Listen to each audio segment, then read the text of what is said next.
Hello, friend. Welcome back. I'm glad you've come again to sit quietly with me tonight. Find the softest place your body knows and settle into it. Ease your shoulders down from your ears.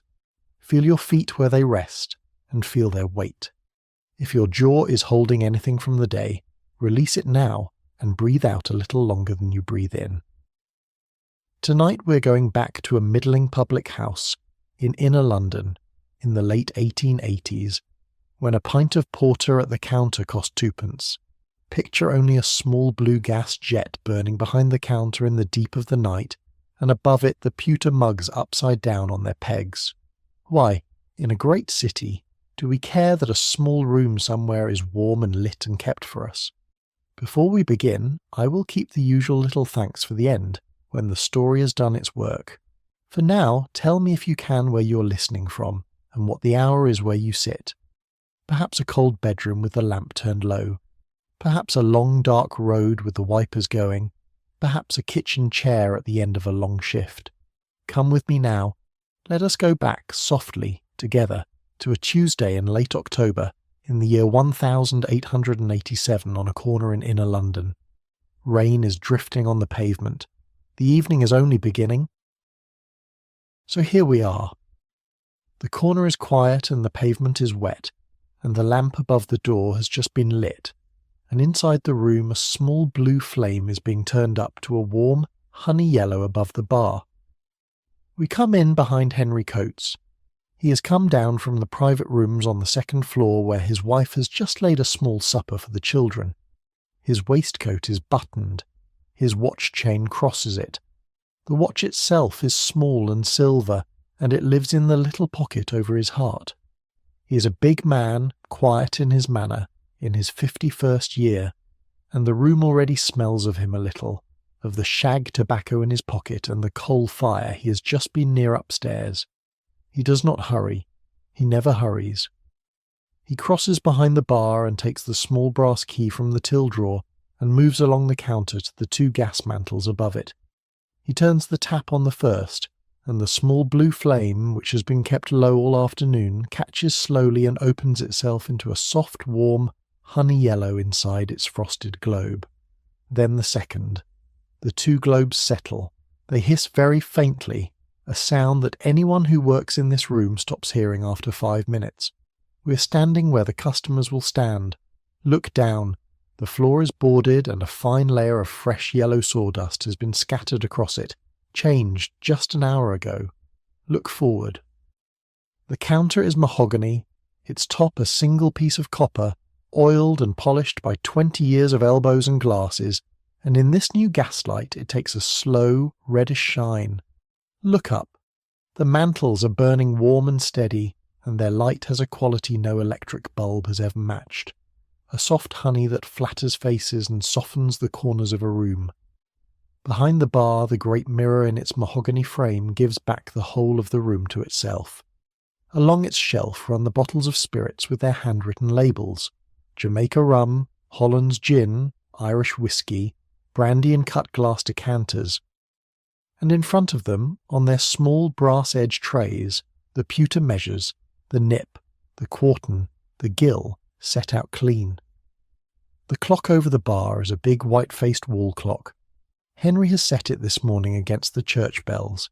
He takes out his little silver watch, holds it in his palm, gives its face a small polish with his sleeve and glances up. 4 minutes to the hour, then 3, then 2. We can hear the outer door being unbolted. 2 bolts, top and bottom, drawn back with the soft double note of iron slid smoothly through iron. Then the mortise turned. Then the little rush of cooler air from the street as the door is opened just enough to let it stand true against the frame. At the stroke of 4, Henry pushes it open the rest of the way. The pavement outside is wet. The gas lamp on the corner throws its pale London gold onto the flagstones, and a fine drift of rain moves through the halo of its light.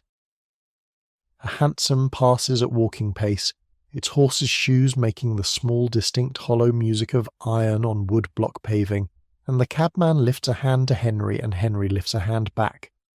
That is the whole of the opening ceremony. No bell, no speech. Only the door swung wide and the lamp lit, and Henry stepped back to his own side of the counter. So here is the room, taking its first breath. Feel how it does that. The colder air from the street has come in a step or two and stopped, warmed against the coal fire in the small black grate at the taproom end. The mantles hiss on, the clock ticks. The mirror behind the bar shows nothing yet but the shelf of bottles and the pewter measures, and beneath them, the small polished wooden till. Henry passes a soft cloth along the copper top of the counter once, though it does not need it, because it is a habit of the hour. Then he lays the cloth down. He stands at his place, in the small worn hollow of the boards behind the till, where he has stood for 21 years, and he waits. Let us stay here with him a moment. Henry has stood behind this counter a long time. He was a private in the Coldstream Guards in the late 1850s, and he saw Aldershot, and he saw Windsor. He married a barmaid in a house in Chelsea when he came out of the army, and he took his own licence, with her savings and his gratuity, in 1866. He's been in this same house for 21 years. In all that time he has raised his voice perhaps 3 times in a year. When he does, it stops the room. But he does not raise it now, and he does not need to. He has a small ritual with the watch. He takes it out. He gives it a small polish. He looks at it. He puts it back. Then, sometimes, he lays his hand for a moment against the wood of the counter, palm flat. That is how he greets the house at the opening of an evening. That, and the 2 mantles turned up from blue to yellow. That is his prayer, if such a small ordinary thing can bear such a heavy word. Above the bar, the small blue flames of the gas mantles are now the warm honey yellow that the whole evening will happen inside. They hiss faintly. They will hiss faintly for the next 8.5 hours, until Henry at 12:30 turns them down again to the blue. You may already be hearing them. Outside the door, the pale gold of the street lamp is still throwing itself onto the wet pavement, and inside the door the small warm gold of the mantles is doing the same onto the copper of the counter. Between them, in the doorway itself, the 2 lights meet for a moment, and it is one of the smaller kinds of beauty in a great city on a Tuesday evening in late October, and no one in the street will particularly notice it, and Henry does not notice it either, because to him it is only the ordinary shape of coming to work. The clock ticks, the mantles hiss, the copper takes its slow reddish shine. Henry stands at his till and waits, and he is easy in his waiting, because he has done this so many thousand times that the waiting itself is a kind of rest. So the doors have been opened at 4 o'clock. The lamps have been lit to time. The room has taken its first quiet breath. Above the bar, the small blue flame of the gas mantle has been turned up to its warm honey yellow, and it will hold there through the whole of the evening to come. Before we leave this room, though, let us go down, because while all of this has been unfolding up here at 4 o'clock in the cool arched vault beneath the pavement, someone has already been at work for an hour, and the beer that will fill the evening's tankards is already settling quietly on its stillage down there in the dark. Come down with me. There is a trap-door behind the bar laid flat into the floor between the till and the back mirror, and Henry has already lifted its brass ring for us. The steps go down at a shallow angle into the cool arched brick vault under the pavement. We take them one at a time. The gas mantle above the counter is behind us now, its small warm light lost as we descend. Below, another light comes to meet us. A single oil lantern in a wire cage, hung from a hook in the brickwork, throws a yellow puddle of light onto the flagstones of the cellar floor. The air is cool. 55 degrees Fahrenheit all the year round is what a cellar of this age holds without needing to be helped. In the middle of summer this is a great mercy. In late October it is only a shade cooler than the room above.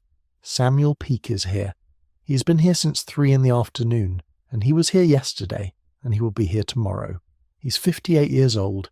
He lives in 2 rooms above a saddler's shop 3 streets away, and his wife has been gone 6 years, and his shoulders are not the shoulders they were when he first came to this trade. but he has the strength in him yet for what is still to do this evening. Look at the vault. The bricks are yellow London stock laid in shallow arches, whitewashed once and darkened over many years to the colour of old cream. The floor is flagged, worn smooth in the paths a man walks 100 times a day, worn less smooth in the corners. The smell here is the smell of the whole house at its most honest. Hops, malt. The wet oak of the casks, a faint sourness in the corner where the drip tray catches what falls, and under everything, the cool stony smell of the brick itself. Along the north wall run the stillages, low wooden cradles built to hold the casks steady on their sides. The hogshead of porter that came in on Monday morning sits on the middle stillage. It is a great dark thing, wider than the reach of a man's arms, and it holds 54 gallons of dark sweet beer, and full of that beer it weighs close to 500 pounds. Beside it, a kilderkin of mild 18 gallons. Beside that, a firkin of stout 9. Along the far wall, 4 ale in its barrel 36 gallons, brought in on Friday. Bitter in a smaller cask beyond, the pale ale from Burton-on-Trent that the clerks and the commercial travellers like. Samuel is at the hogshead. He is spiling. It is a very old word for a very old task.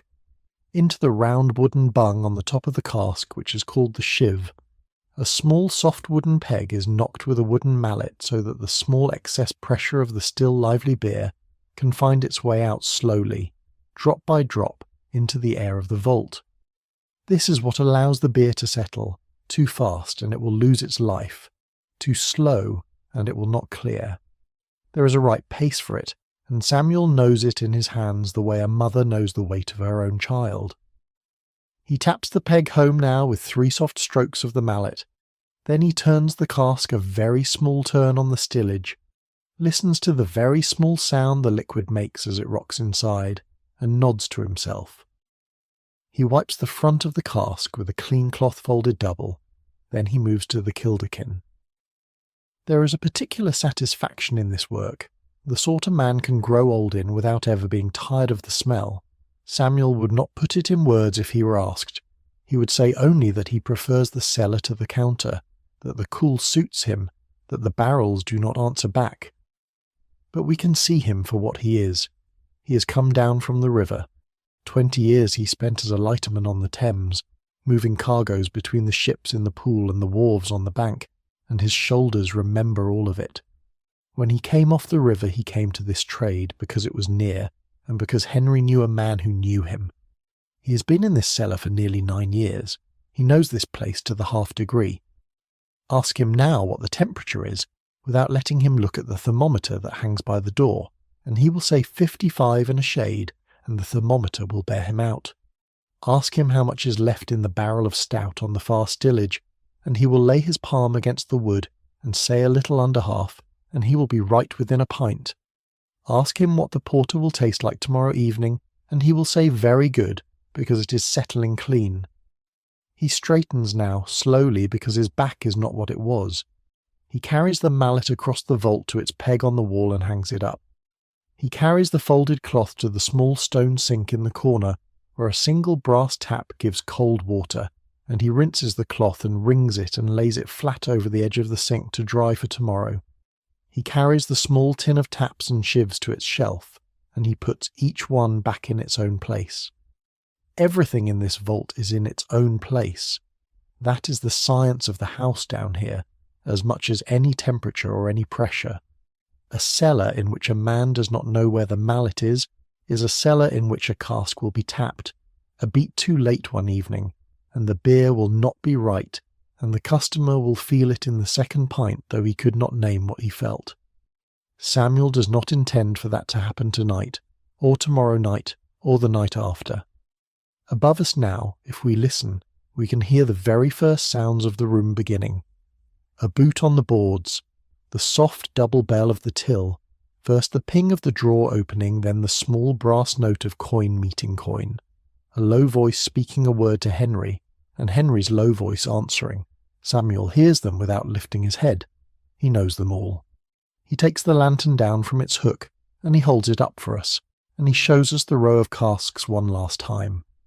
Porter, mild, stout, 4 ale, bitter, each on its own stillage, each spiled, each ready, each waiting only to be tapped and drawn.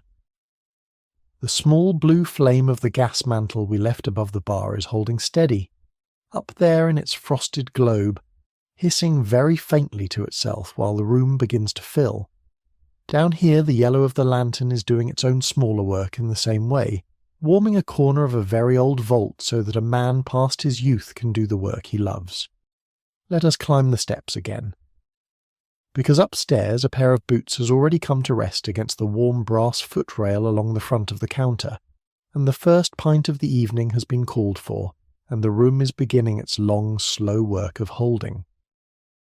So here we are back in the front bar, the trapdoor is closed, Henry is at his place, the mantles above the bar are burning warm and yellow, and the first boot of the evening has just come to rest on the warm brass footrail along the front of the counter. It belongs to a cabman. He's off the King's Cross Day rank, and he has walked his horse south this last hour to take the London Bridge evening rank, and he has stopped in here for a pint on the way. The horse is stood outside under the lamp with its head down and a nosebag of chaff on. The rain has just about stopped again. The cabman comes in shaking the drops from the brim of his hat, closes the door behind him with the flat of his hand, and walks the 3 steps to the counter without hurry.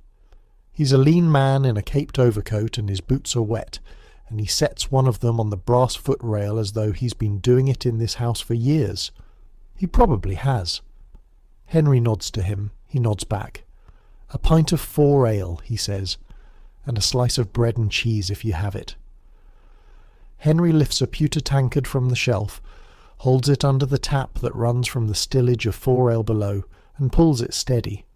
The beer runs a dark tawny into the pewter, and the head builds slow, and he lifts it, and he tops it, and he sets it on the counter.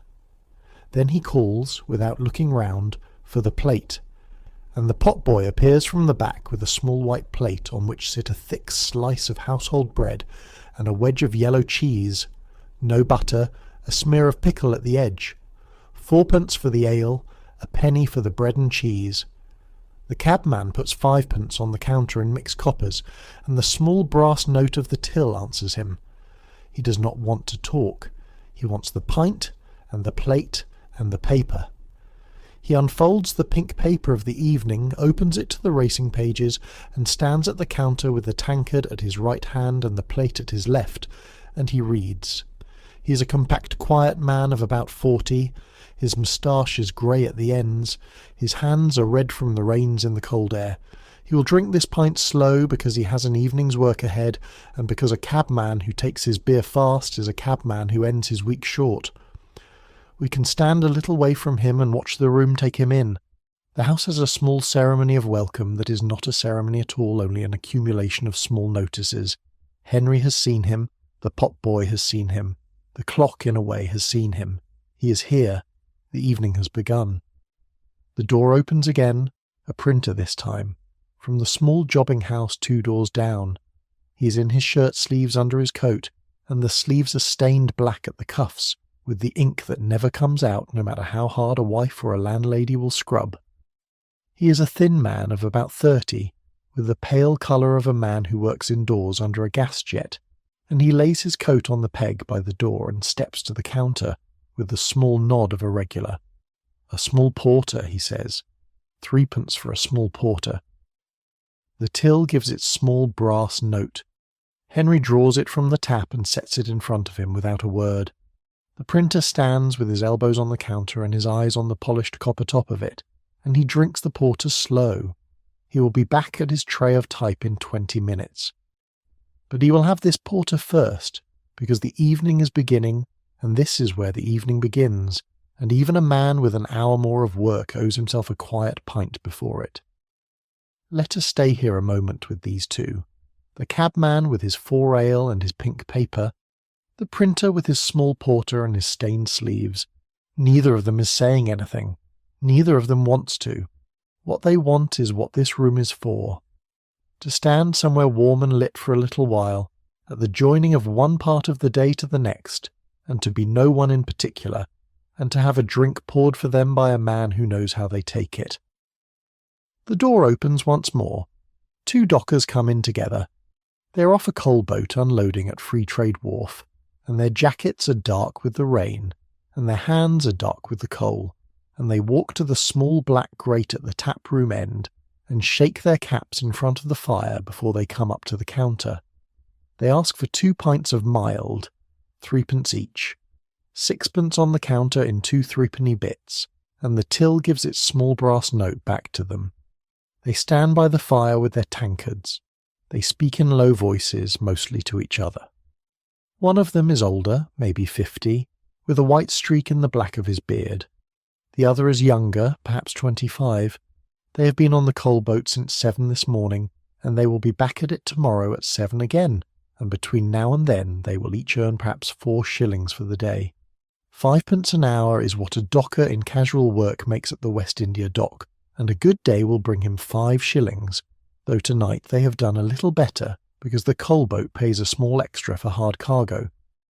We do not need to say very much more about what that money buys. 2 pints of mild, 6p. A slice of bread and cheese, a penny. A 4-pound loaf of household bread at the baker on the corner, 6p. A pound of best coal from the Kentish Town Wharf, 4p 3 farthings. It is arithmetic these 2 have done in their heads 1,000 times. But listen, there is nothing hard in their voices as they stand by the fire. They are warm, they are dry, they are together. They have a pint each, well pulled, in a good pewter tankard, in a room that is well lit. And the fire, banked low and bright in its small black grate, is throwing a soft flicker onto their trouser legs and their boot leather, and the mantles above the bar are throwing their soft, warm yellow onto everything else. Outside the door, the pale London gold of the street lamp is still on the wet flagstones. Rain has come again lightly, and it is drifting through the halo of the lamp. A second hansom passes, and its horse's shoes make the small, distinct, hollow music of iron on woodblock paving, and it goes on down the street. Inside, the room is doing what a room like this does. It is holding them, all of them. The cabman with his 4 ale and his paper, the printer with his small porter and his ink, the 2 dockers by the fire with the coal still under their nails. The small blue flame of the gas mantle above the bar is a warm honey yellow now, and it is holding steady through all of it, and it will keep on holding while more of them come in. Now look to the far end of the counter. A young woman has just come in through the little door that leads from the back stairs. She's hanging her coat on the peg behind the bar. She's reaching for her apron, and her evening's work is only beginning. Her name is Alice Marsh. She's 23 years old, of the parish of St. George's, Suffolk, and she's been in this house for 4 years now, since the age of 19. She has come down from her small room in the roof of the house, where she has just been for 10 minutes, to change her collar and pin her hair up fresh for the evening. She's a tall girl, not thin, comely in the way the age liked, meaning her cheeks have colour and her smile does not have to be looked for. Her hair is a mid-brown, pinned in a plain roll at the back, no curls, no ornament, because Mary Coates upstairs would notice ornament and would have a small word about it, and Alice does not wish to give Mary a small word. Her dress is dark, a plain wool, and her apron is white and starched, and she's tying it now behind her back in the practised little movement of a girl who has tied on an apron 1,000 times. She has hung her coat on the peg behind the bar. She has said good evening to Henry. Henry has said good evening back. She has looked once at the 2 mantles above the counter, seen them steady, and moved on. She has looked once at the trap door, seen it closed, and known that Samuel is down below. She has looked once at the cabman with his pink paper, and at the printer with his small porter, and at the 2 dockers by the fire, and she has taken all of them in without seeming to. That is the first skill of her trade. Now she's at her end of the counter. She lifts down, from a small shelf above the till, a rectangular brass-edged tray, quite shallow, into which are laid 10 or 12 clay pipes. Each pipe has a small paper label tied onto its stem with a bit of thin string. Reeves on one, Hoskins on another, Wilkinson, bright. Little, though the man called Little is easily the biggest man in the taproom, she lays the tray out on the counter at her elbow. Old Joe Reeves will be in by 6:30, and he will want his pipe, and he will not want to ask for it, and Alice will not want him to have to. Watch her hands. They are small and quick. She wipes each pipe stem with a soft cloth. She sets each one back in its place. She checks the shag jar beside the tray, the little brown pottery jar with a wooden lid, and she sees there is enough for the first 2 hours, and she notes to herself, without writing anything down, that she must fill it before 8. Everything in her head is a small note like this, and she keeps them all without ever writing them down, and she keeps the mental slate of the credit given to a regular for the week before Saturday's wages come in, and none of it ever slips. She thinks briefly of Kensington. Before this house, she was in service in a large household there. 4 years ago now. She was a housemaid, 3rd of 6. She was up at 5 and to bed at 11, and in between she went up and down stairs and carried coal scuttles and emptied slop pails and laid fires and dusted and polished, and was spoken to as though she were a small piece of the wallpaper. She would not go back for anything. This house is another world. Here she is paid £17 a year, plus her board, plus her small room under the eaves. £17 a year is not a great sum, but she's fed 3 good meals a day at Mary's kitchen table, and she's given her coal for her little grate, and she's given her candle, and once a year at Christmas she's given a small clothing allowance for a new dress or the mending of an old one. Out of the £17 she saves 10 shillings a month. She has a small tin box under her bed, and the 10 shillings a month goes into it, and she's saving toward the day she marries. The day she marries a warehouseman named James. James works at a bonded warehouse in Bermondsey. He's 25. He's a quiet man, dark-haired, wide-shouldered, not given to speech, and he has been walking out with Alice, in the small, formal Victorian sense of the phrase, for 2 years now. Every Wednesday evening at 8 he comes into the house, and he stands at the counter at Alice's end of it, and he asks her for a pint of mild 3d, and he pays her for it in coppers, and he stands and drinks it slow, and at 9 he lifts his cap to her, and he says, "Good night, Alice," and he goes. He does not stay long. He does not talk much. He is not a drinker. Everyone in this house knows, Henry knows, Mary knows, and has known from the second Wednesday. Old Joe Reeves knows, and gives James a nod without any comment across the counter every week. George the potman knows, and when James comes in, always finds a small reason to be at the far end of the room, out of the way. The whole small country of the pub has agreed to notice and to say nothing. Alice is not thinking of James now. She's thinking of the tray of pipes, and the shag jar, and the small brass-edged tray of pewter measures. She's checking the row of glasses on the shelf. She's running her eye across the bottles behind the mirror, the Jamaica rum and the Hollands gin and the Irish whiskey and the brandy and the cut-glass decanters, seeing that each is where it belongs. There is a great deal to be said, if one had the time to say it, about the barmaid in the London of the 1880s. The reformers of the day said a great deal, and much of it was well meant, and much of it Alice would not have thanked them for. They said her hours were long. They were. She's at the counter from 4 in the afternoon till closing, with a half-hour off for supper and short breaks between the busy times, and on a Saturday it is longer still. They said her wages were small.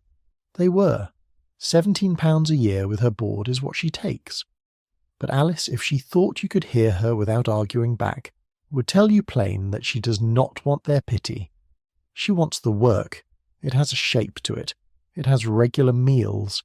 It has a bed of her own in a room of her own, 4 walls she does not share with 3 other girls as she did in Kensington. It has customers she has learned by name in a week.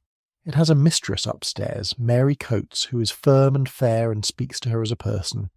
And it has, at the end of every month, 10 shillings dropped quietly into a tin box under a bed against the day she will marry James. Both things are true here at once. The hours are long, the work is good. She lives inside both. She turns now to the small mirror at her end of the counter. the little one for the barmaids that stands between the bottles, and she pins a stray strand of hair back into her roll. She smooths her apron. She looks at herself for one moment and then away. It is not vanity, only the small last check that everything is in order for the evening. Above her, in its frosted globe, the small blue flame of the gas mantle above the bar is a warm honey yellow, and it hisses faintly, and Alice hears the hiss without hearing it, because she has been standing beneath these two mantles for 4 years now. The clock over the bar is showing 6:15. The cabman has finished his pint and folded his pink paper and lifted his hat to Henry and gone out to his horse. The printer has finished his small porter and gone back to his tray of type. The two dockers are still by the fire on their second pint of mild now, and the older of the two has begun a low quiet story that the younger is smiling at. And the door is opening again, and again.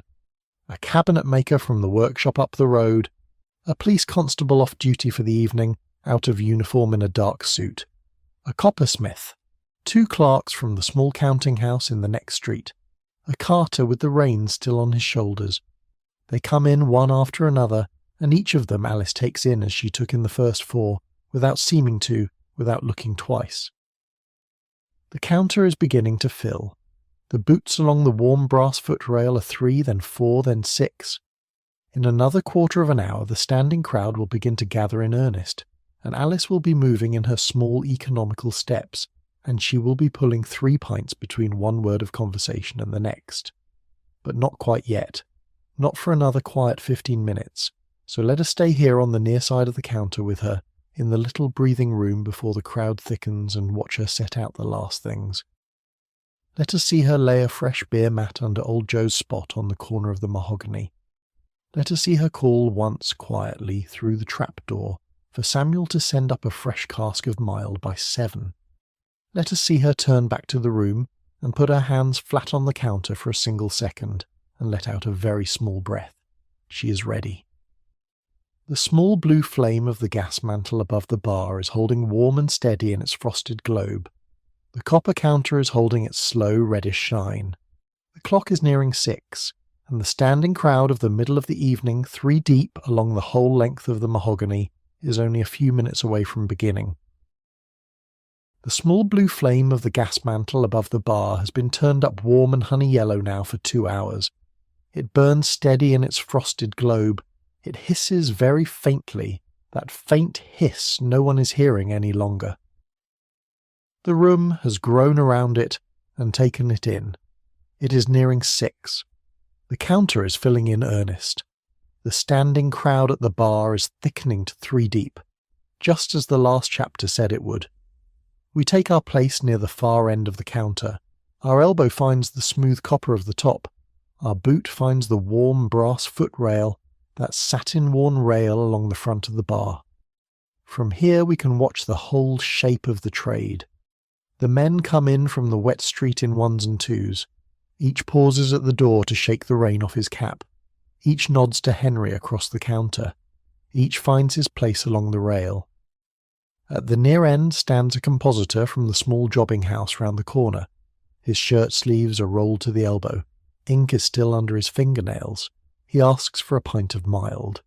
He lays his coin down without saying the price, because everyone in this room knows the price. 3p.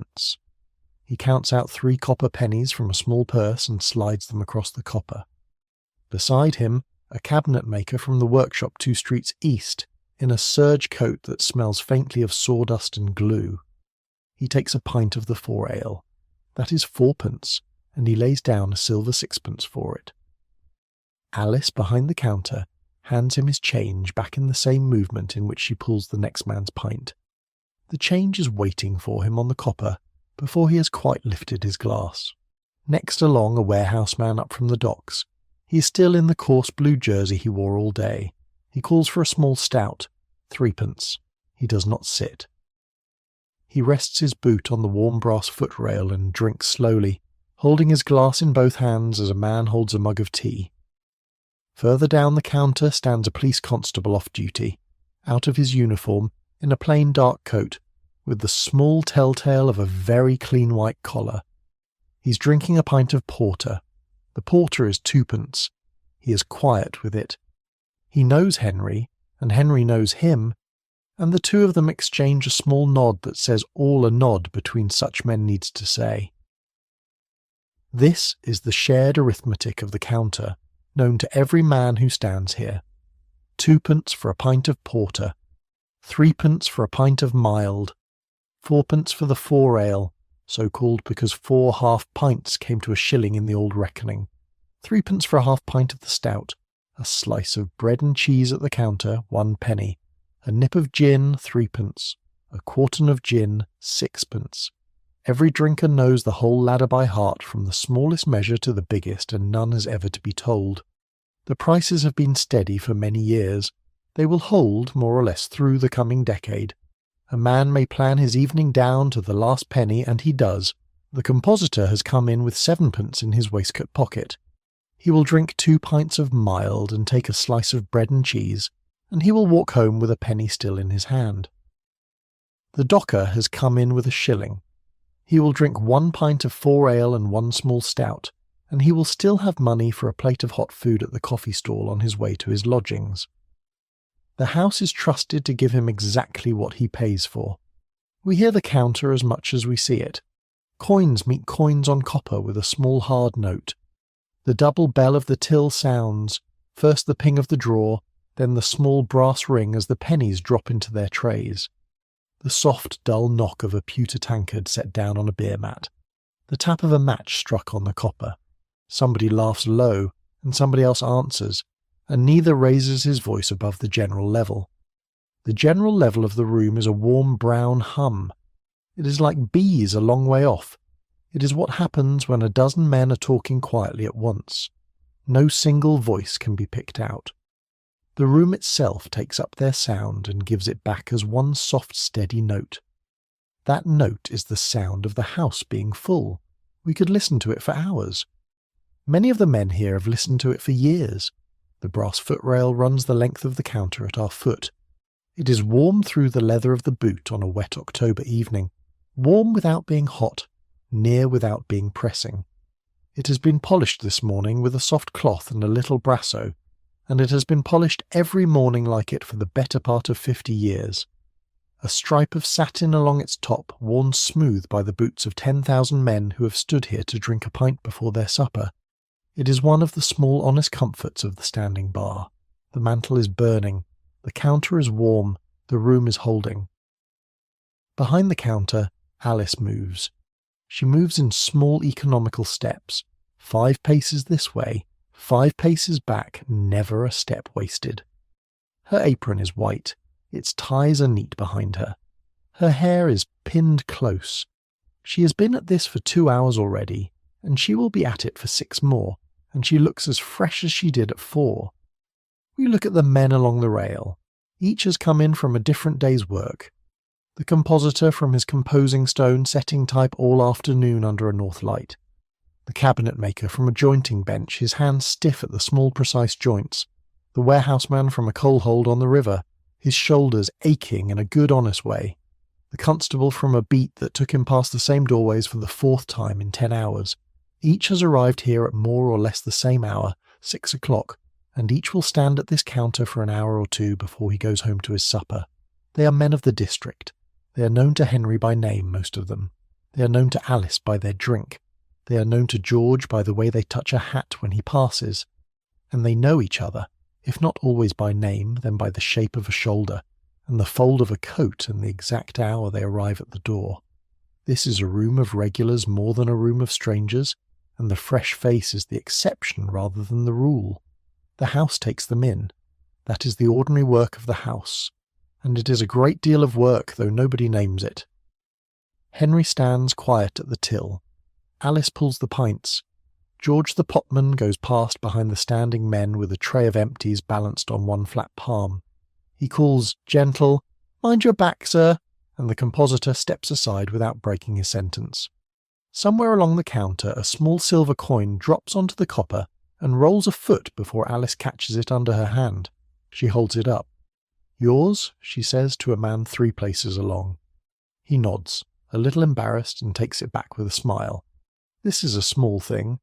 This is also the whole thing. We turn our head to look down the length of the counter. 10 faces along the rail, warm in the honey light of the gas globes, every one of them at rest. Their boots are all touching the brass footrail. Their glasses are all in reach of their hands. Their hats are on the rack by the door. For an hour or two of a long day, they are exactly where they wish to be. At the centre of that arithmetic, still pulling pints, still counting change, still remembering who takes what, stands one woman moving in her small economical steps. The small blue flame of the mantle above the bar burns on, warm and honey yellow through its frosted globe. Its faint hiss is somewhere under the general hum of the room. It has not moved for an hour. It will not move for another 5. We stay at the counter. We move only our eyes. We watch the woman behind it. Alice Marsh is 23. She has been in this house for 4 years. In 4 years she has learned the trade so completely that she can now do a thing which, watching her do it, seems impossible. She can pull 3 pints between one word of conversation and the next. Watch her hands and watch her feet for a moment. A man at the near end of the counter has just finished telling her about his sister's baby, born last week in Camberwell. He pauses, midway through the sentence, to reach for his glass and take a drink. In that pause, Alice has already turned to the row of taps behind her. She has already taken down 3 fresh pewter tankards from the peg rack. She has already set the first under the porter tap and pulled the handle steady, watching the black beer rise to just below the line and settle. In the moment her wrist takes the porter off, her other hand is on the mild tap and the second tankard has taken its place. The third follows. 3 tankards, 3 pints, all pulled to the proper line and set on the copper. All in the space it took the man to swallow and draw breath and begin the next half of his sentence. She turns back. "The baby," she says. "What did they call her?" he tells her. She smiles and slides one of the 3 tankards to the compositor without looking, and the compositor already has his coin out. It is quiet work, done at a pace no one much notices. She remembers things. She remembers, without needing to ask, that Mr. Hoskins takes his mild with a dash of porter poured on top. That particular pour turns the mild sweeter and darker. She has his half and half ready by the time he lays his coin on the copper.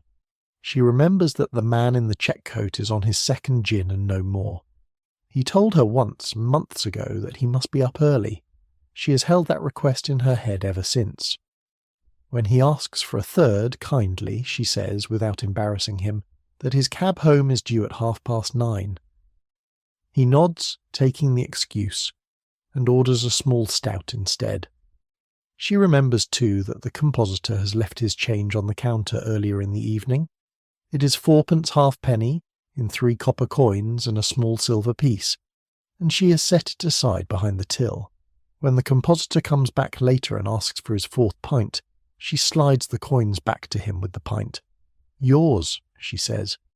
He looks surprised, then remembers, then grins. "Thank you, Alice." Alice is already 3 places along the counter. She calls to the pot-boy for a fresh cask of mild from the cellar. The tap has begun to blow a little air with the beer. "Fresh cask," she calls, gentle, not loud, and George's boy answers from the trap behind the bar. "Coming up, miss?" he calls back. There is a soft thump from below as he rolls the new firkin off the steerage and up the wooden ramp, one measured turn at a time. A firkin holds 9 gallons. It weighs enough that a boy of 15 must be strong enough already to handle it, and this boy is. Alice does not miss a step through any of this. She calls the amounts as she takes them. Porter, 2pence. Mild, 3pence. 4 ale, 4pence. Thank you. Small stout, 3pence. Thank you. She calls change out loud too. 9pence change, 4pence change, 6pence change. She calls the change so that the customer hears the sum, and if a mistake has been made he can catch it before it's set down. In 4 years she has been called back on a sum perhaps twice. The counter feels the shape of her. The men along the rail have arranged themselves, without thinking about it, around the very space she moves in. They keep their elbows in when she passes behind them, along the inside of the bar. They lean back very slightly when she reaches over for a glass on the high shelf. They know her rhythm, and they let her keep it. Once, in the middle of all this, she glances across the counter through the etched glass of the snug partition. Behind the frosted thistle-and-fern, the widow is sitting on the small bench with her half of stout. Alice cannot quite see her, only the pale suggestion of a bonnet through the acid ground pattern.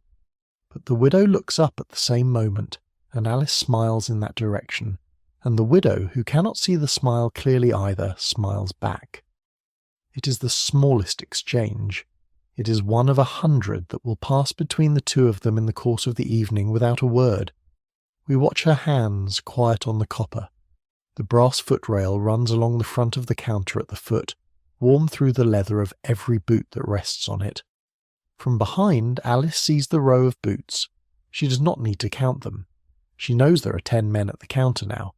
She knows she's running 2 conversations along the rail, and a third in the taproom end.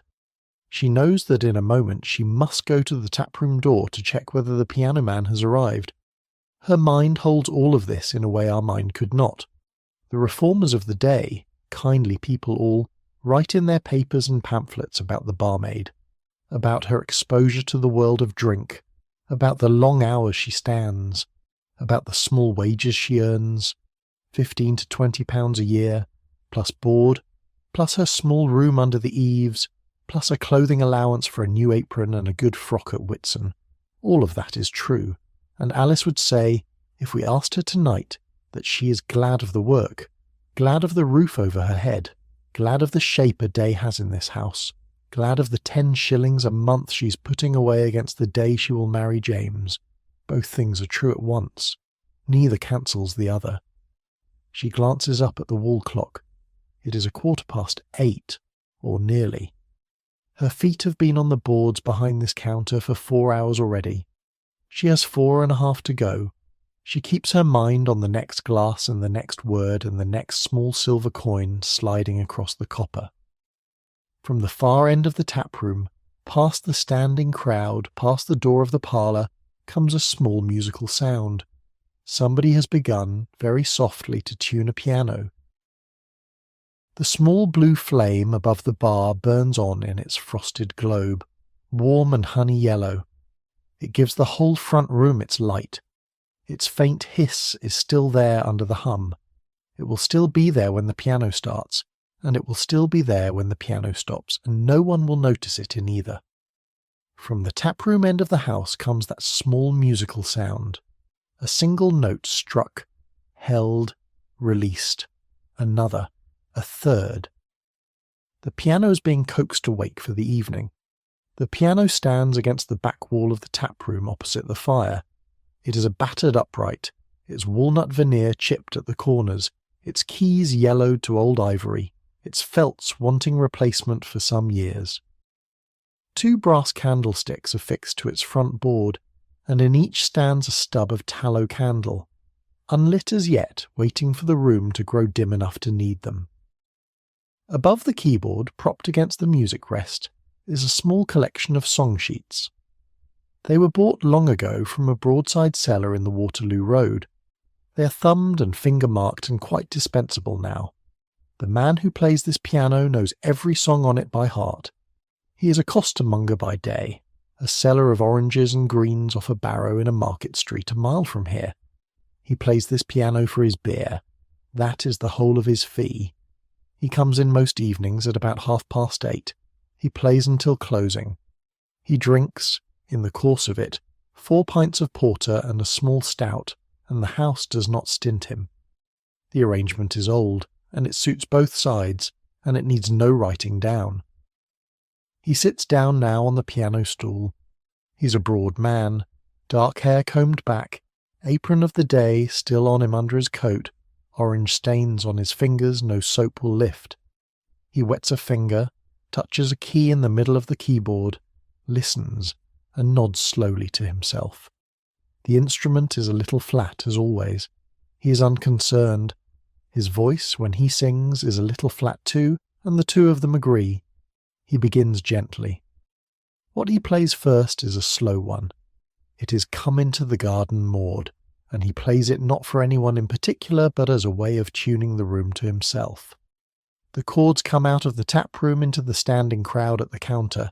Heads turn very slightly, then turn back.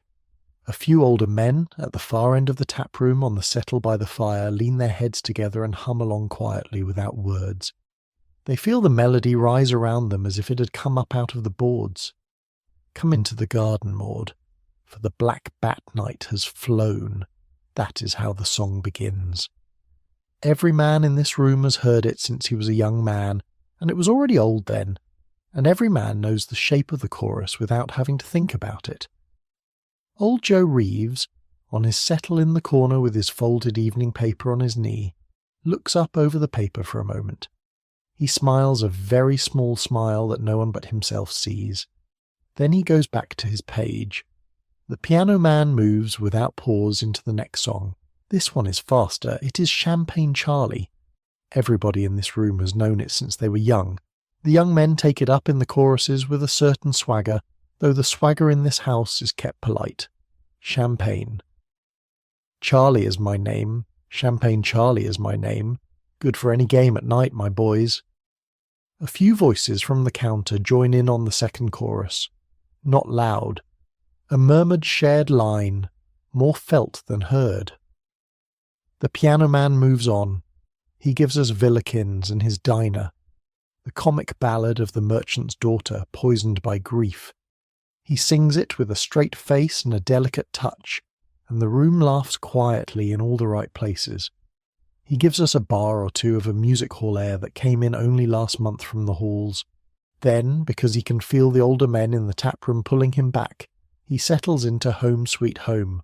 Home Sweet Home is the song that always draws the room. Be it ever so humble, there's no place like home. It is a slow song, and it is a song about coming in from the cold, and every man in this room understands what that means without any needing to say. The chorus is taken up, softly. 10 men on the settle, and the standing chairs of the taproom. 5 more at the counter end, and the older men from the parlour come to stand in the doorway to hear it. It is a chorus, all right, but a chorus at half breath. The neighbours upstairs are sleeping children, and this house knows it. The taproom song has its own quiet art. In a gin palace on the Ratcliffe Highway, the same choruses would come out at full lung, banged out on a piano twice this loud, over a crowd of 200 the way a great room sings a chant. Here they are the same songs, the same tunes, the same words, kept down to the volume of talk, a warm murmur, the songs of the age, spoken more than shouted. We stand by the counter and let the music reach us. The brass footrail is warm under our boot. The copper of the counter takes the piano's small vibration and gives it back through our elbow as a very faint tremor, felt more than heard. The room sings quietly to itself and takes its own comfort from the sound. The piano man knows his customers. He gives old Joe a slow tune every quarter of an hour, and old Joe, without looking up, taps his forefinger against the fold of his paper in time. He gives the young warehouseman a Champagne Charlie chorus every so often, and the young warehouseman blushes and joins in. He gives the widow in the snug a Home Sweet Home once in every evening, and though he cannot see her through the etched glass, he knows she's listening. She is. Alice behind the counter keeps her own quiet time with him. She pulls in time to his slower songs and takes her breath in time to his choruses. The costermonger has been coming here for 11 years. She's known his playing for 4 of them. The 2 of them have no need to speak. He plays for the room, and she pours for the room, and the room holds them both. Henry, at the till, has heard every one of these songs 1,000 times. Tonight he looks up from his ledger only for Home Sweet Home. He was a Coldstream man in the 1850s. He heard this song at a campfire in Aldershot when he was a young private. He has never once been able to hear it since without thinking of that fire and that night. He does not sing along. He has no need to. Behind the etched glass of the snug, the quiet is a different quiet altogether. The small blue flame above the bar has been burning steady for hours now. its warm honey yellow softening every face in the front room. Its faint hiss goes on under the murmur. Its light lays a pale patina along the copper of the counter and picks out the pattern etched into the glass partition of the snug. The etched glass is worth a moment of our attention before we step inside. It runs the full height of the partition and the full length of it, from just above head height down to the counter's end. Its acid ground pattern is a stylized thistle-and-fern, worked all the way across the panels. The fern fronds curl and the thistles flower in a soft repeat. Light from the gas globes catches on the fine ridges of the pattern and holds there. From the counter side, the whole partition seems very faintly lit from within, a curtain of frost that lets the eye pass no further than its own surface. Behind it is the snug. We may go around, quietly, through the small doorway at the end of the bar. The snug is not a large room, perhaps 12 feet by 10. It has a bench of upholstered horsehair set along two of its walls. In front of the bench, a small round table with 3 plain wooden chairs pulled up to it. A small fire in a black cast-iron grate against the far wall. A shelf above the fire holds 2 brass candlesticks and a china dog. The gas is turned low here. There is little need for more because the snug does not read newspapers and does not deal cards. It talks. Tonight there are 3 people in it, 2 old men and a widow. They have been settled here since a little after 5, as they are settled here most weekday evenings of the year, and they will stay until 9 or thereabouts. The 2 old men have known each other since they were young men in the same congregation. They have taken their evening pint together in this snug for close to 15 years. The older of the 2 drinks a small stout. The younger takes a half of the mild. Neither of them ever takes anything stronger, and neither of them has ever been the worse for anything at all. The widow in the corner of the bench nearest the fire is in her early 70s. She still wears black. The crape came off 18 months back, and she wears a soft grey trim on her bonnet now, with a lace collar her sister sent her from Norwich. She takes her small stout in a glass, not pewter, because she prefers the look of the beer through the glass, and she nurses it across a whole hour. We sit down on the 3rd chair quietly. Nobody moves to acknowledge us. That is the courtesy of the snug. A newcomer is neither welcomed with a fuss nor asked what business they might have. They are simply allowed to be there, and the conversation goes on around them, and if they wish to join in they may, and if they wish to sit quiet they may.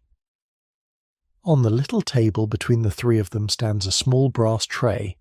On the tray, in a neat row, are 3 clay pipes. 2 of them belong to the older man, a long churchwarden with a slim white stem and a shorter working pipe with a black stem. 1 is the younger's. The widow does not smoke. The pipes are set on the tray from the last time these 3 sat here, kept ready for tonight, and now they lie waiting again for a spill from the fire. The younger man picks up the churchwarden by accident, remembers, sets it back, picks up his own instead, and reaches to the mantel for a taper. The talk of the snug is a slow talk. It does not race. It whines. Tonight it is on the subject of the weather, which has been very wet these 2 weeks past, and on the state of the market gardens down at Fulham. The older of the 2 men still walks out to them on a Sunday when the weather allows. The talk moves easily onto the price of coal at the wharf, which is 4pence 3 farthings a pound of best just now, up a farthing since Michaelmas. The widow, who keeps a small parlour fire and a kitchen range in her 2 rooms up the street, sighs at the price and asks whether they think it will come down again before Christmas. The older man says he does not think so. He says it kindly. She nods and takes a small sip of her stout and lets it go. That is the shape of the talk. Small things offered, small things received, long pauses between, the fire ticking, the tray of pipes waiting, the muffled hum of the front bar coming through the etched glass as a soft brown blur. Somewhere out there, the compositor is telling Alice about his sister's baby again, or the warehouse man is calling for a second small stout, or the piano man is turning over a chord that has caught his ear. Here the world is smaller and slower and gentler. Here there is no counter to reach, no coin to count, no glass to fetch. There is only the fire and the old friendship, and the tray with the 3 pipes on it. The mantle is burning, the counter is warm, the room is holding. The younger of the 2 men strikes a match on the stone hearth, lights a taper, and holds it to the bowl of his pipe. 2 or 3 quiet draws. A small blue cloud rises to the low ceiling and disperses. He gives the taper across to the older man, who lights his own in turn. The widow watches them both kindly, as if she were watching 2 boys light candles at Advent. She has watched them do this on hundreds of evenings, and she has never grown tired of it. She has been coming to this snug for close to 20 years, first with her husband when he was living, and then, after he was gone, on her own. The house has made her welcome without ever making a fuss. Henry knows her name and her drink. Alice smiles at her through the etched glass without looking. George brings her stout across from the counter without her having to ask. In here, she has never once felt alone. Outside the etched glass, the great warm noise of the front bar goes on. In here, the fire ticks in the grate. A pipe is drawn on. The tray sits with its pipes ready for the next hand that reaches for one. We could stay in the snug for the whole evening. Many people at some quiet time in their lives have done exactly that. The house has offered them the warmth of a fire, the shape of an old friendship, a small stout in a glass, the quiet through the etched glass. That is enough. It has been enough. She looks up now at the small wall clock on the shelf above the fire. It is close to 7. She lifts her glass and drinks a small last sip. She gives the 2 men a quiet nod. It says she's heard enough good talk for tonight, and will be starting for home in a minute. At the same moment, on the other side of the etched glass at the far end of the bar, the small private door opens. Mary Coates, the landlady, has stepped out from behind the counter and is turning quietly for the stairs. The small blue flame of the mantle above the bar keeps burning, warm and honey yellow, as Mary Coates steps quietly through the private door at the end of the counter. She closes it behind her without letting it click. From the far side, the sound of the front bar drops to a soft brown hum through the wood. We follow her, quietly. She does not mind.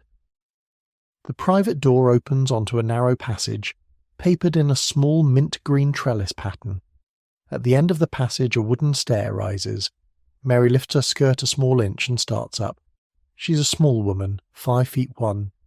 The stair is steeper than a stair in a comfortable house.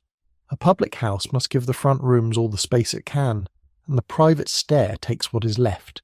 She takes it easily. She has taken it, up and down, 5 and 6 times a day for 21 years. At the top of the first flight is the private parlour, a small warm room, a horsehair sofa and an upright piano the children practice on, a work basket of Mary's. On the mantel the small daguerreotype of the elder of the 2 children who did not live to grow up. Mary does not stop tonight. She goes on up the second flight to the family kitchen. The family kitchen is where the house eats.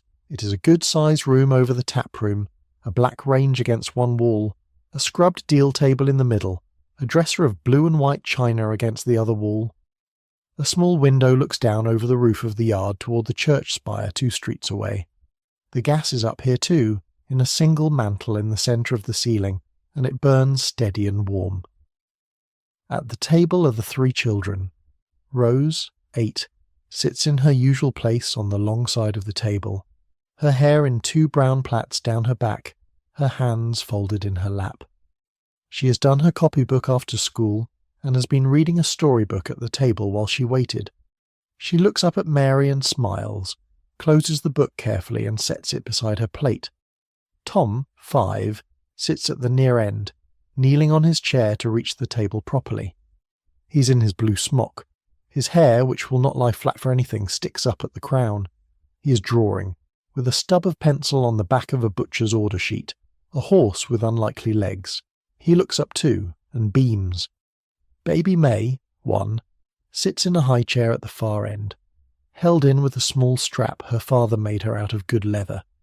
She has a piece of bread and butter in her fist, and a great deal of it about her mouth, and she's very pleased with herself. Behind the range, the little maid is finishing the last small work of the supper.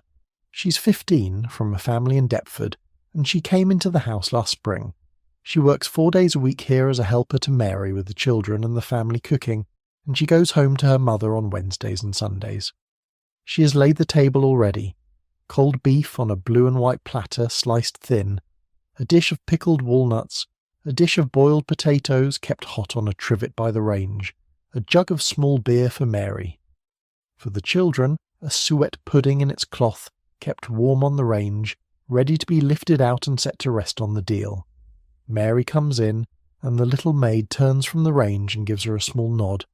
"Mrs. Coates, thank you, my dear. That is the whole of the greeting. It is enough." Mary crosses to the table, kisses the top of Rose's head, kisses the top of Tom's head, and reaches over to smooth May's hair back from her eyes with one gentle finger. May offers her the bread and butter. Mary takes a small pretend bite from the edge of it and gives it back, and May chuckles. The little maid lifts the suet pudding from the range with a cloth to save her hands, and sets it on the deal in front of Mary. Mary takes the knife and pulls the outer cloth back, and the good hot steam rises. It is a plain pudding with a scattering of currants and a spoon of golden treacle in the middle. The house has this pudding twice a week. The children have never tired of it. Mary cuts slices for Rose and Tom and lays them on their plates. She spoons a very small piece into May's bowl and cools it with 2 soft breaths before setting it in front of her. The little maid brings the platter of beef across. Mary lays a slice on each child's plate. A pickled walnut for Rose, who likes them. 2 potatoes for Tom, who is always hungry. A little more mashed potato for May, worked to a paste. It is a good supper. "Grace," Mary says gently. Rose folds her hands. Tom, remembering, unfolds his and refolds them, and looks at her, and says in his small, clear voice, "Thank you for our supper. Thank you for our home. Amen." Mary says amen. May, who has heard Grace every day of her life, says ma, which is what she always says at this point of the evening, and the older children smile. The little maid, standing by the range, smiles too, without looking up from her cloth. They eat. The children first, because they are hungry. Mary eats a very little herself, a corner of beef, half a potato, a slice of bread and butter. She's not much of a supper eater, and she has learned across the years to take her main meal at midday, before the evening trade begins in earnest. What she's really doing at the table is watching the children eat. Rose tells a small story about her teacher, who has a new pair of spectacles. Tom tells about the horse in his drawing, which he says is faster than any horse in the world. May bangs her spoon on the tray once with great satisfaction. Mary listens to all of it and asks the small questions a mother asks. She lays her hand for a moment on the crown of Tom's head. She pours a small glass of the small beer for herself. She cuts May's food into smaller pieces. The family eats in shifts because someone must always be at the till. That has been the arrangement of the house since Rose was a baby. Mary comes up at 7 and eats with the children and stays with them for the bath and the story and the tucking in. Henry comes up at 8, when Alice takes her half-hour off downstairs, and he eats his own supper more quickly, then goes back down. The little maid eats her own supper here in the kitchen once the children are in bed. Quietly, alone at the deal table. She reads her book of nursery rhymes till Mary comes back up for the night. In this room, at this hour, there is no counter. There is no till. There is no crowd. There is only Mary and the 3 children and the little maid. The warm gas in its central mantle, the range holding the pudding warm, and coming very faintly up the 2 flights, the sound of the piano man turning over the last bars of Come Into the Garden, Maud. Mary lifts her head at the small piano sound, and smiles, and reaches across the table to break off a small piece of Rose's crust for May. Downstairs, in the same moment, at the small side door of the jug-and-bottle counter, a young hand has just tapped the wood with the rim of a large earthenware can, softly, twice. The tap comes at the small side door. 2 knocks, soft. An earthenware can rapped gently against wood. We know that door. It sits just off the main entrance, in the corner of the corridor. It has its own small counter. It has its own little grill. It has its own honest name written above it in gold on green. The Jug and Bottle. It is where the outdoor beer goes out. Above the main counter behind us, the mantle is burning warm and yellow, its small blue heart lost inside the honey light. It hisses very faintly. You would not hear it now in the hum of the room unless you were listening for it, but we are listening at the side door. The tap comes again. Alice hears it. She glances across and nods to George, who's passing with the tray. He sets the tray on the bar and goes to the side door unhurried. He opens it. A girl is standing there, 14 perhaps. Her hair is under a small dark bonnet. She is holding with both hands against her hip a large earthenware can, brown, glazed inside, bright tin handle, tin lid on a hinge. The can is nearly as big as she is. Rain has beaded on its shoulder. "Please," she says, "4 pints of mild, for Mrs." George nods. He takes the can from her, careful, and sets it on the small side counter under the light of a single mantle. Now, in a moment, we will follow him and the can back behind the counter. First, look at her a while. She has come from a house up the street. 2 streets, perhaps 3. Her boots are wet through, and the hem of her skirt is dark with the wet. Under her arm is a shilling in a small cloth purse. There is also a folded slip of paper on which her mistress has written the amount in a careful hand. She's one of the small million errand walkers of the city, the servant girls who moved all day between the kitchen and the shops and the pub and the pillar box and the coal chute, and about whom very few books were ever written. She's called Ellen. She has been in her place for 7 months. She's one of 2 maids of all work in a household of 5, and this errand is one she rather likes. Her mistress is fair. The pub is warm.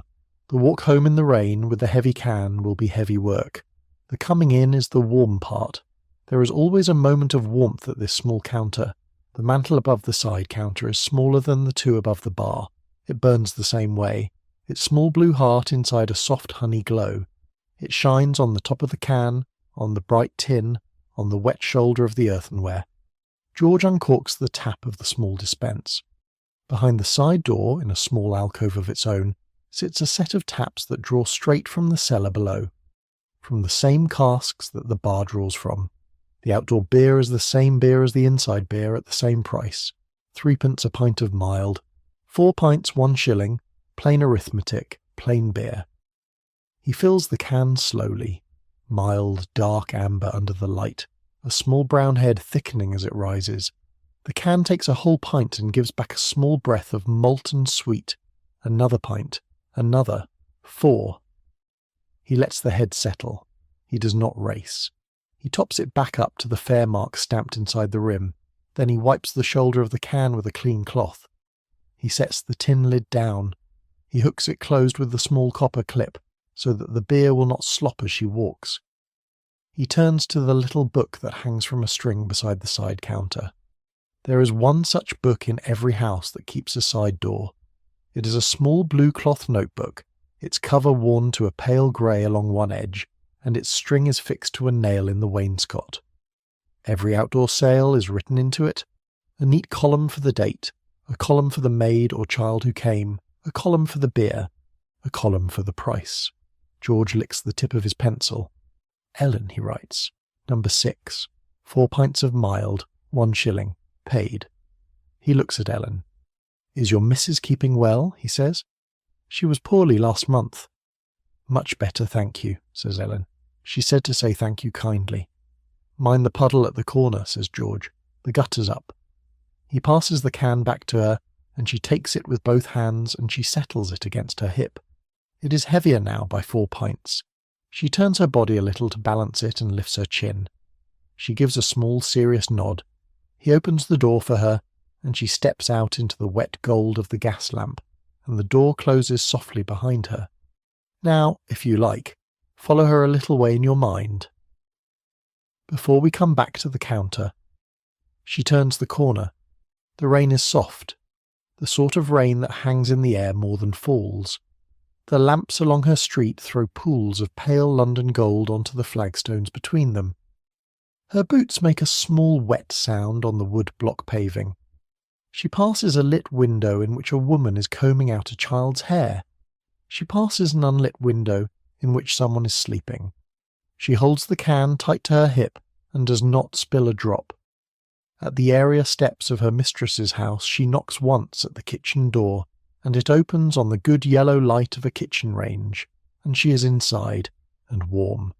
The can is set on the scrubbed deal table. Her boots are off. The errand is done. Come back with me now to the side door. George has closed it. He has hung the little blue book back on its nail. He has wiped the small counter clean. On the shelf beside the tap sits a row of clean earthenware cans. Ours, kept for regulars who prefer to leave their can with us and collect it on the way home. 4 of them there tonight, each with a small chalk mark on the shoulder to show whose it is. We step back into the passage and out into the main bar. The mantel above the counter is burning. The counter is warm under the elbow. The room is holding its full evening. Somewhere near the door a coat sheds rain onto the boards. Somewhere in the taproom a laugh goes up and settles. The brass footrail runs along the front of the counter, warm to the boot at this hour, polished by boots for 50 years to a satin finish. The row of boots resting on it just now has 3 men in cabmen's caps at one end, a pair of print-stained sleeves in the middle, and at the far end a foot Alice would recognise from the door. The outdoor beer, the little book, the girl and her can are one of the small quiet institutions of this house. Every evening between 6 and 10, 3 or 4 such taps come at the side door. A boy for a pint of stout for his father, still at the docks. A grandmother's neighbour for a half of porter for the old woman's supper. A young wife for a quart of 4 ale, with 6pence and a shy smile. Each one written into the little book. Each one carried out into the wet gold of the street. The house is more than these 4 walls. It reaches through that side door into 100 kitchens in the streets around. It reaches into 100 suppers laid on 100 deal tables. It reaches tonight into the kitchen where Ellen is now standing at the range with her boots off, and where her mistress is saying that will do very nicely, thank you, Ellen, and go and get yourself a cup of tea. The mantel is burning warm and yellow. The small hand on the clock behind the counter has crept past 9:15. In the corner of the taproom, on the same wooden settle as every night of the week, the same man has taken his same place. The mantel is burning above the counter still, warm and yellow, its small blue heart deep inside the honey. We leave it above and behind us for a little while. We walk the length of the counter and we cross into the taproom, past the low doorway with its brass kick plate, into the room where the fire burns. The taproom is quieter than the bar and lower in the ceiling. The floor is a little rougher underfoot, the boards darker with a longer wear. A small black grate at the far end holds a low bright fire, small coal banked to a steady red. Above the fire a horse-brass hangs on a leather strap. Along the wall to the left 3 wooden settles run in a row. Old, dark, waxed. Each one has a scoop of use worn into it by decades of shoulders. On the middle settle, in the corner, near the fire but not too near, one man sits. He is Joe. We would say, Old Joe. Everyone here does. He is 67 this year. He has been coming into this house since 1860. That is 27 years if the arithmetic wants doing, and it does not need doing tonight. He is a small, neat man. His shoulders are narrow. His hair is white and combed back over his temples. He wears an old black frock coat that has gone slightly green along the seams, over a waistcoat, over a soft collarless shirt buttoned to the throat. His boots are old and clean. On his knee a folded evening paper is open to the racing pages, though he does not bet. He reads them for the shape of the columns, the names of horses, the way the tips are written. It is a habit of a compositor. On the counter behind us, in the rack above the pipes tray, a clay pipe hangs on its hook. It has the letters J.R. cut small on the stem. It is his. Alice will bring it to him in a few minutes with the fresh tobacco already tamped, and he will thank her and light it with a match struck on the underside of the settle. For now he holds his first pint of porter on his knee. He drinks 2 pints in the course of the evening, no more. He has drunk 2 pints of porter in the course of the evening in this room, in this seat, for almost 30 years. The first arrives at 7:30, the second at 10:30. He nurses each for the better part of an hour and a half. He drinks slowly and evenly, the way a man drinks who has learnt that the pleasure is in the being here, and the beer is only the reason.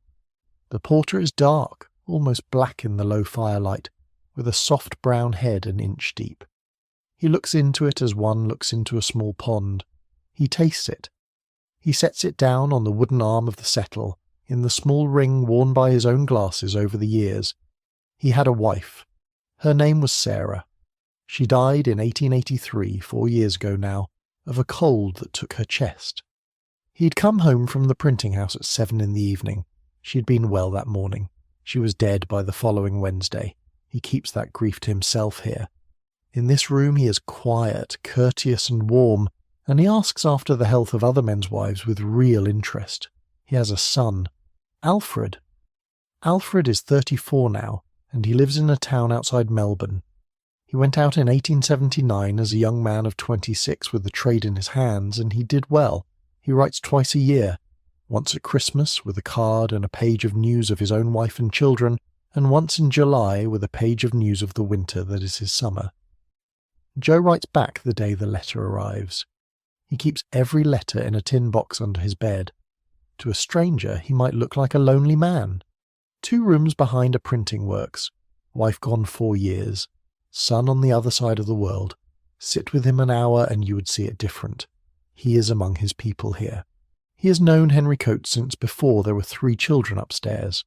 He has known Alice since she was 19. He calls George by his Christian name, and George calls him Mr. Reeves, though Joe has more than once said, "George, do call me Joe." George cannot. He was raised too well. Every evening at 7 Joe leaves his rooms, walks the 4 streets to this door, hangs his coat on the peg he thinks of as his peg, buys his first porter, takes his settle, opens his paper. Every evening at 11 he folds the paper, buttons his coat, exchanges a nod with Henry, exchanges a small word with Alice, and walks the 4 streets home, every evening, nearly 30 years. Alice comes over to the settle now with the clay pipe on a small tin plate and a folded taper of paper. She sets the pipe down beside him. "Your pipe, Mr. Reeves." "Thank you, my dear," he says. "How is James?" "He was in on Wednesday," she says. She smiles. "As always." "Good lad," says Joe. She goes back to the counter. Joe takes his pipe. He lights it from a match struck on the underside of the settle. The tobacco catches, a small red glow, and a thin blue thread of smoke lifts and drifts toward the low ceiling. He draws once slowly and lets the smoke out through his nose. The fire in the grate settles a little. A small coal falls. The horse brass on its strap swings the smallest swing and steadies. At the other settle, 2 men are talking about a horse that was second at Sandown Park the previous Saturday. Joe hears them without listening. In the corner, a small terrier is asleep across a boot. From the bar comes the soft ping of the till drawer, and the small brass note of coins meeting coins. From the taproom piano someone is picking out a few notes with one finger, testing. Joe reads 2 paragraphs of his paper. He looks up. He looks around the room. He looks at the low fire and at the horse brass, and at the wooden ceiling darkened by 50 years of pipe smoke and gas. He looks at the copper glow of the counter through the low doorway to the bar. He looks at the mantel above the bar, its small blue heart deep in its honey glow. He looks at the row of boots along the warm brass footrail. This house has kept him company for nearly 30 years. That is a plain fact, and it is a warm one. If you asked him what he would do without it, he would answer with a small smile and say that he does not intend to find out. He would say the word fellowship if he were a different sort of man. He is not that sort of man. So he says instead, "This is my house," and he means the same thing. He takes another slow draw on the pipe. He sets it down on the tin plate. He picks up his porter and takes a small sip. He sets it back into the ring on the arm of the settle. He turns the page of his paper. Across the room, in the shadow between the settle and the door back to the bar, a big man in a leather apron is passing with an empty tray on his shoulder. He is on his 4th round of the room. The big man is George Wilkes, 36 years old, 6 feet and broad in the shoulder, walrus moustache going a little grey at the ends, small kind eyes. He is on his 4th round of the room. The empty tray on his shoulder is stacked with pewter and glass, 12 pots in a rough pyramid, and he moves through the low door and down the passage as smoothly as if the tray were part of his shoulder. The mantle above the bar is burning still, warm and yellow. As he passes under it, the light catches the top of his head, the neat parting, the good soap he uses in the morning. He does not look up at the mantle. He knows it is there. That is enough. He sets the tray on the bar. He begins to sort. Glass one side, pewter the other. He knocks the pewter pots gently against a folded cloth to shed the last drops. He stacks them upside down on the wooden rack behind the counter. He wipes the copper of the bar top with a damp cloth in a slow figure of 8. Once, twice. Over the whole length of the counter he can reach from where he stands. The copper takes back its reddish shine under the cloth.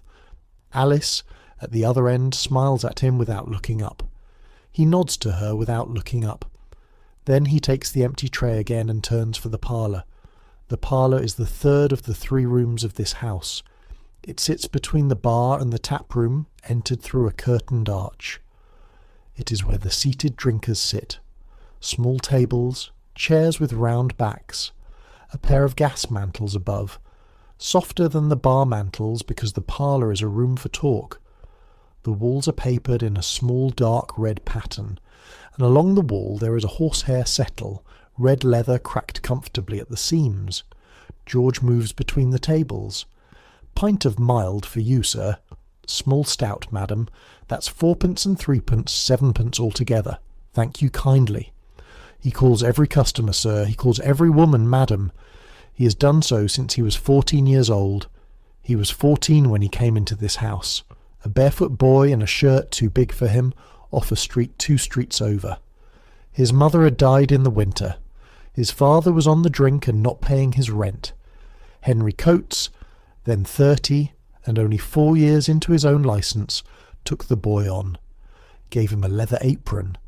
Gave him a mattress in the taproom. Gave him £1 a week and his food. That was 22 years ago. George Wilkes has slept on that same bench 5 nights a week for 22 years. You can do the sums in your head if you like. 2,200 and something nights on a wooden bench with a straw mattress and a woolen blanket. 2,200 and something mornings waking to the tick of the wall clock. 2,200 and something evenings walking these 3 rooms with a tray on his shoulder. He is never married. He goes on Sundays to his sister in Hoxton, walks the 4 miles each way with his hat in his hand in warm weather. He has a small tin of shillings under the bench for his old age. If you asked him, he would say that this house is his home. He would say that Mr. and Mrs. Coates are his people. He would say that he could not imagine going elsewhere. And Mary Coates knows he could not. He collects the empties from the parlour.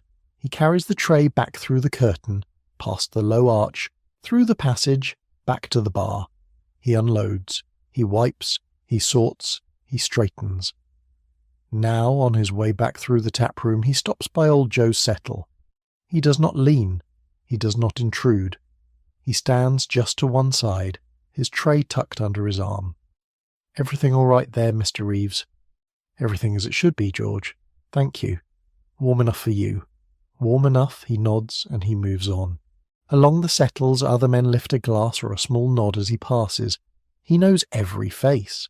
He knows which men take mild, and which take 4 ale, and which take a small porter and a chaser of gin. He knows which men have paid tonight, and which have gone on the slate for Saturday. Mary Coates keeps the slate in her book. George keeps it in his head. By the fire, a large tabby cat has moved onto a boot. The boot is a docker's, muddy at the heel, and the docker leaves it where it is for as long as the cat wants it there. George notices, smiles, and passes on. Back at the bar, he stops. He takes a small breath. The mantle is burning. The counter is warm. The room is holding. That is what he would say, if he had to say it. He does not have to say it. It is written into the room around him. The mantle above is honey yellow, its blue heart deep inside. The copper of the counter is warm to the palm where he sets it down. Along the front, on the brass footrail, 7 or 8 boots are resting, warm through the leather. Above the pipes rack, the small brass tray of clay pipes waits for its owners. Behind him, the pewter is stacked upside down on its pegs in the small perfect rows Alice has kept for 4 years. He lets it settle in him. He picks up the tray. The next round begins. He works through the bar first. He lifts empties from the counter where drinkers have set them by their elbows. He murmurs, thank you, sir," and moves on. He passes the widow at the far end of the counter and gives her his small, courteous nod. He passes a man in a chalk-stained jacket who has had 1 gin too many and slows and marks him. He will keep an eye. He will not say anything to Henry yet. If the man takes another gin, or if his voice begins to lift, George will step in with the small, courteous phrase he has for such moments. "That will do you for tonight, sir. Perhaps a small coffee across the road." He has used the phrase perhaps twice in a month. Twice in a month is a peaceful house. He turns for the taproom. At the low door he pauses and lets a man come through, a printer off the late shift with his cap in his hand. "Evening, Mr. Bell." The printer touches his cap. George steps through. The taproom is warm with pipe smoke and small talk. On the piano someone is picking out the first bars of Come Into the Garden, Maud. 2 or 3 older voices are starting to hum along with it, testing the key. George moves between the settles. He gathers a pewter here, a glass there. Old Joe looks up as he passes, and old Joe raises his pint an inch by way of greeting, and George dips his head. The tray is filling. He balances it carefully on his shoulder and he turns for the bar. As he steps back through the low doorway, he passes under the honey light of the mantel again. He does not look up. He knows it is there. Behind the counter, Henry Coates has just closed the till and is drawing something small and bright from the inside pocket of his waistcoat. Above the bar, the mantle burns on, warm and yellow, its small blue heart deep in the honey.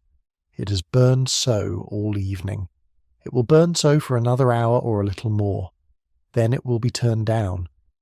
Henry has closed the till. He wipes his hands on the small folded cloth he keeps for the purpose. He reaches into the inside pocket of his waistcoat and he draws out his silver watch. It is a small watch, half hunter. Silver case gone soft with 100,000 hands upon it. The stem worn smooth where he winds it every morning at 7. On the back is engraved in fine copper plate to Henry Coates, from Mary, October 1866. That is the year they married and the year they took this house. The watch was her present to him. She saved for it out of the money she had saved as a barmaid in Pimlico. He has carried it every day since. He lifts it. He gives it its small polish with the cuff of his coat sleeve. He looks at the face. 12:15. He glances up at the wall clock behind the bar. It is a large white-faced wall clock in a plain oak case. Above the face, in a small script, the words of the maker, Smith & Sons, Clerkenwell. Below the face, in a smaller script still, painted in a careful hand, the words, Henry Coates. Same house, same street. The wall clock reads 12:15. The watch reads 12:15. The two agree. He nods once, satisfied. He tucks the watch away. The exactness of a clock is a small pride of the house. It has to be. The clock in a public house was the hour of the district. Men set their own watches by it as they came in. The barmaid called last orders by it. The magistrate could rule, if a case came to the licensing sessions, that a house had served a drink after time on the strength of the wall clock alone. The clock had to be right. So Henry sets it. He sets it every morning at 7, by the striking of the church clock on the parish church 3 streets over, and he checks it every afternoon at 3 when the post office boy comes past. The post office boy carries the time from the post office's own regulator, which is set by the pips down the telegraph wire from Greenwich. Time in England in 1887 runs downhill from Greenwich to a small mahogany bar on a corner in inner London, and Henry Coates is one of the last men in its journey. He's proud of this, quietly. He would not say so aloud. Henry is in his 51st year. He carries the year lightly. He has been a big man all his life, still is, though he is a little softer around the middle now than he was at Aldershot with the Coldstream Guards in the 50s. His hair is iron grey at the temples and dark still on top. His hands are large and clean, the nails cut short and square. His waistcoat is buttoned. His watch chain runs across it in a small, clean curve. He was a private in the Coldstream from 1857 to 1864. He saw Aldershot in the summer, Windsor in the winter, and a great many parades in between. He never saw a war. He would say, if pressed, that he was lucky. He came out with his health and a small gratuity, and he took work as a potman in a Pimlico house. That is where he met Mary. She was the barmaid at that house. She was small and quick, and her arithmetic could beat his by half a step. He proposed to her one evening on the towpath by Chelsea Bridge in the summer of 1865. She said yes on the same walk back. They took this house in 1866. She was 22, he was 30. The lease was in his name, the licence was in his name, and every night since it has been her house that his name is on. He has stood behind this counter 21 years. He has called time from behind it more than 7,000 times. The Licensing Act of 1872 set the hour. Before then, in this parish, houses had closed at 1 in the morning, or 2, or when the last man left, according to the temper of the landlord and the patience of the police. Mr. Bruce, then Home Secretary, put the Act through against a great deal of trade fury. Mr. Gladstone said afterwards that he had been borne down in a river of gin. The Act held all the same, and the hour became 12:30. 12:30 on a weekday, 11 on a Sunday, 10 minutes drinking up after, no new drinks served after time is called. Written into the shape of the London evening as firmly as the licensing sessions themselves, and now, 15 years on, so much a part of the rhythm that no one at the bar tonight can imagine a different hour. Henry could imagine it. He is old enough. He prefers this hour. He prefers the shape it gives a night. He looks along the counter. Alice is at the far end, pulling a small stout for the widow through the snug hatch. George is coming back with an empty tray on his shoulder. The row of boots on the brass footrail is a little thinner than it was an hour ago. 7 at a glance. The men at the counter are on their last pint or their second last. The taproom is still singing softly. In the snug, the 2 old men and the widow have been joined by a fourth, a solicitor's clerk who takes a small sherry and a great deal of pleasure in the widow's company. The room is settling toward the hour. It always does. In the last hour, a house of this kind loses a little of its heat, quietly and without regret, as men remember tomorrow's shift and the walk home in the rain. Henry draws the watch again. He looks. 22 minutes past 12 now. He looks up at the wall clock. 22 minutes past. Good. He glances across at Alice. She catches his glance and gives him a small nod. She knows the ritual as well as he does. When the hand reaches the half hour, he will call time. She will begin to gather glasses. George will move to the door. The last man will tip his hat. For now, though, there is still time. He tucks the watch away. He rests both hands on the copper of the counter. The copper is warm to the palm. Under his left hand a small ring is worn into the copper, where his own hand has rested for 21 years, in this same spot most nights of the week. He does not think about it. He rests. He looks up at the mantle. Its small blue heart is deep inside its honey glow. It hisses very faintly.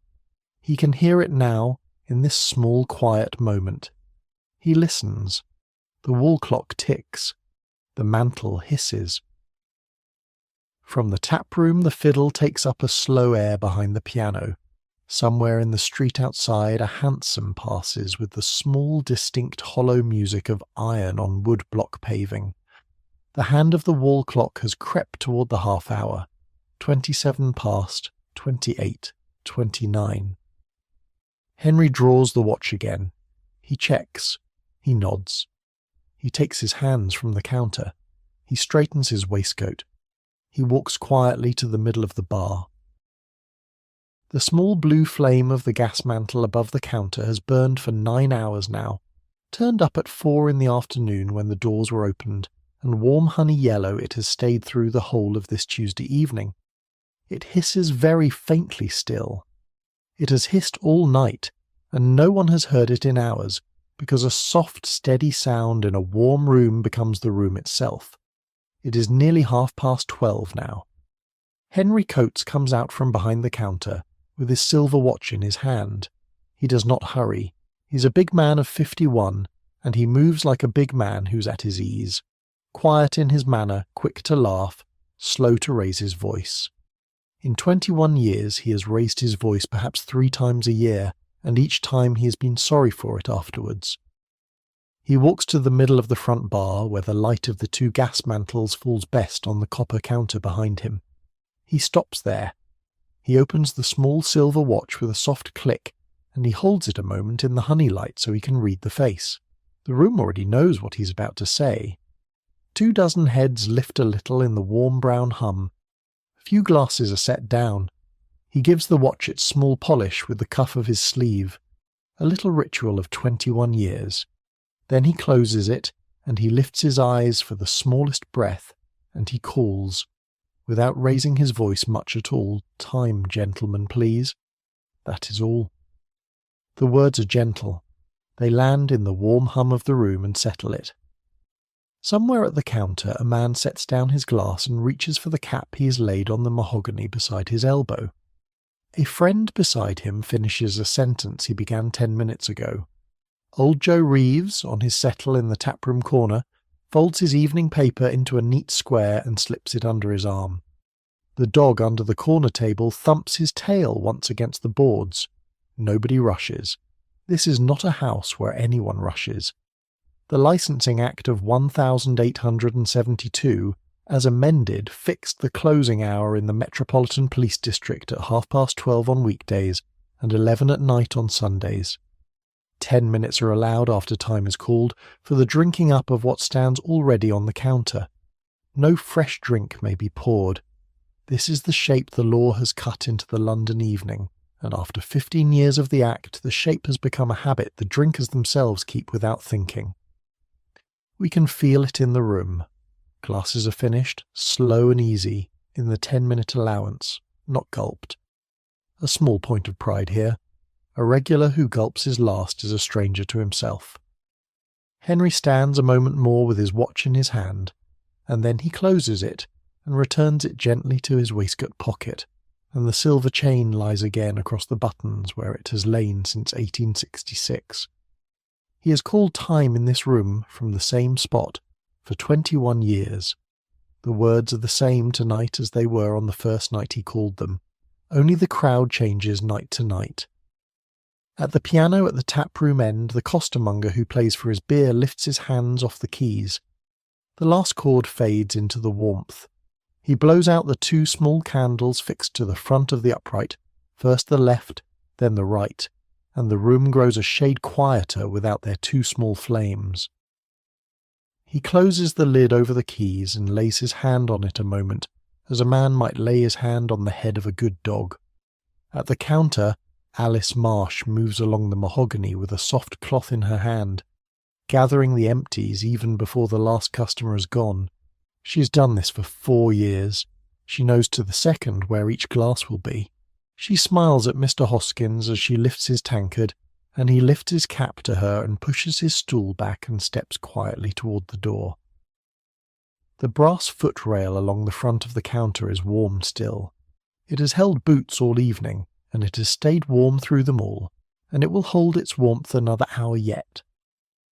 Boots come off it now, one by one. A row of coats along the pegs by the door is being buttoned. Someone stoops to pat the dog under the corner table, and the dog opens one eye and closes it again. Henry watches all this without seeming to watch. This is his art. His eyes rest on the middle distance. His hands are folded quietly on the counter. He's only there to be present, so that the shape of the closing may be kept. Old Joe Reeves rises from his settle. He knocks the ash from his clay pipe into the small tin dish set on the wall bracket for that purpose, and he settles the pipe back into the rack behind the bar in its own slot with his initials cut into the stem. He nods once to Henry as he passes. Henry nods once in return. A small exchange nearly 30 years old. Joe has been coming into this house since 1860. By the door, the last 3 men are already in their coats. They stand a moment on the mat, buttoning up against the rain. One of them, a compositor from the small jobbing house round the corner, says goodnight Henry in the quiet way a friend can say it. Henry says goodnight in return without needing to look up. Another man, in a check overcoat, says goodnight Alice, and Alice says goodnight to him by name. The door opens. A little breath of cold wet air comes in, and the small blue flame of the gas mantle above the bar flutters once and settles back. Outside on the pavement, the 3 men lift their collars and step out into the yellow light of the street lamp on the corner. Their footsteps carry away down the wet flagstones, softer and softer, into the quiet of the district. The last man is Mr. Hoskins. He stops on the threshold. He turns back into the honey light of the room. He tips his hat to Henry and to Alice both, and he says good night in a voice much quieter than his voice inside had been. Outside the street is quiet, and a voice raised on the pavement at 10 to 1 in the morning would carry to sleeping children 2 floors up in half the houses on the street. Then he is gone. The door swings gently to. Its small bell gives one soft note above the frame and settles. Henry stands a moment in the middle of the empty room. The gas mantle above his head is still turned high, the honey-yellow flame still holding the counter and the mirror and the shelves of bottles in its warm circle. The clock behind the bar reads 10 to 1. The fire in the taproom grate has burned down to a bed of coals, and the room is warmer for having emptied. He takes the watch out one more time and checks it against the wall clock. The 2 agree, as they always do. He's a small, proud man about his clock. He has set it by the church bells of a Sunday morning, and by the pips brought down from the post office by the delivery boys 3 streets away. The house keeps time to within half a minute of the whole city, and Henry likes it that way. He puts the watch back into his waistcoat. He rests his hand a moment on the copper of the counter. The copper is still warm from a whole evening of standing bodies and lifted glasses. 20 years of elbows have made it smooth as a river stone under his palm. He turns his head. He can hear from the little back kitchen the soft first rushing of water into the deep zinc sink as Alice fills it. He can hear the small sounds of the potman moving through the taproom, gathering the last of the empties onto his broad wooden tray. And now George Wilkes comes through from the taproom into the front bar with the tray of empties balanced on his broad hand, and he sets it down on the counter for washing, and he wipes his other hand on the leather apron he has worn since he was a boy of 14. He looks at Henry. Henry looks at him. George says, one word, quietly, bolts. Henry nods. George crosses the floor to the front doors. In his other hand, without a fuss, he already has the 2 great iron bolts drawn ready to slide home. The small blue flame above the bar still burns high in its warm honey yellow, and will for another minute or 2. George Wilkes stands at the front doors of the house, and the 2 heavy iron bolts are already in his large hand. He is 36, 6 feet, and broad, with a walrus moustache and small kind eyes. He has worked in this house since he was 14. He came in through this same front door 22 years ago, a barefoot boy from a family down the street, and Henry Coates took him on out of pity, and he has slept here on his bench in the taproom corner 5 nights a week ever since. He knows these 2 front doors better than he knows any other pair of doors in the world. The bolts are old. They are wrought iron, heavy as small tools, one for the top of the leaf, one for the bottom, and they have been shot into their brass keepers twice a day for longer than George has been alive. Each has worn its own quiet shine into the wood beside it. Each slides home with a small deep sound the ear knows to trust. George shoots the top bolt first. He steps up onto a small block set there for the purpose, because he is tall, but the top bolt is higher still, and he slides it into its keeper with a soft, firm push. A small, dull clunk. That is one. then the bottom bolt. He kneels a moment on one knee, because a big man kneels for a bolt at the foot of a door, and he slides it home the same way. Another small dull clunk. That is 2. Then he stands, and he draws the great mortise key from the little hook beside the door, where it lives when the house is open, and he fits it into the lock, and he turns it once, twice, feeling the wards drop through the barrel. The lock is a good one. A Chubb of the 1860s, made in Wolverhampton, oiled every quarter by George himself with a small brass oiler kept in the back kitchen drawer. It turns as sweetly as a well-kept clock. He takes the key out, and he hangs it back on its hook, and he lays his large flat palm against the door a moment, as a man might lay his palm against the flank of a horse he trusts. The door is closed. The house is his. Behind him, Henry has moved along the counter to the inner shutters. These are folded panels of pine-painted cream, kept concealed in narrow recesses down the length of the windows, and each has a small brass ring for the pulling. Henry draws them out one by one and folds them across the etched glass from within, and hooks them to the small brass catches on the frame. The etched pattern of the glass, its stylized thistle and its fern disappears behind the pale wood. The room grows a shade quieter with the shutters closed. The last small sounds of the street are shut out. The soft, irregular tick of rain on the pavement, the far-off click of a horseshoe on woodblock paving, the distant single whistle of a policeman 2 streets over. All of it is now a memory only. Inside the shuttered room, the only sound is the very faint hiss of the gas above the counter, and the soft small clink of Alice setting the first glasses on the drainer at the back kitchen sink. At the snug end of the counter, the small etched glass partition that divides the private room from the public one is closed too.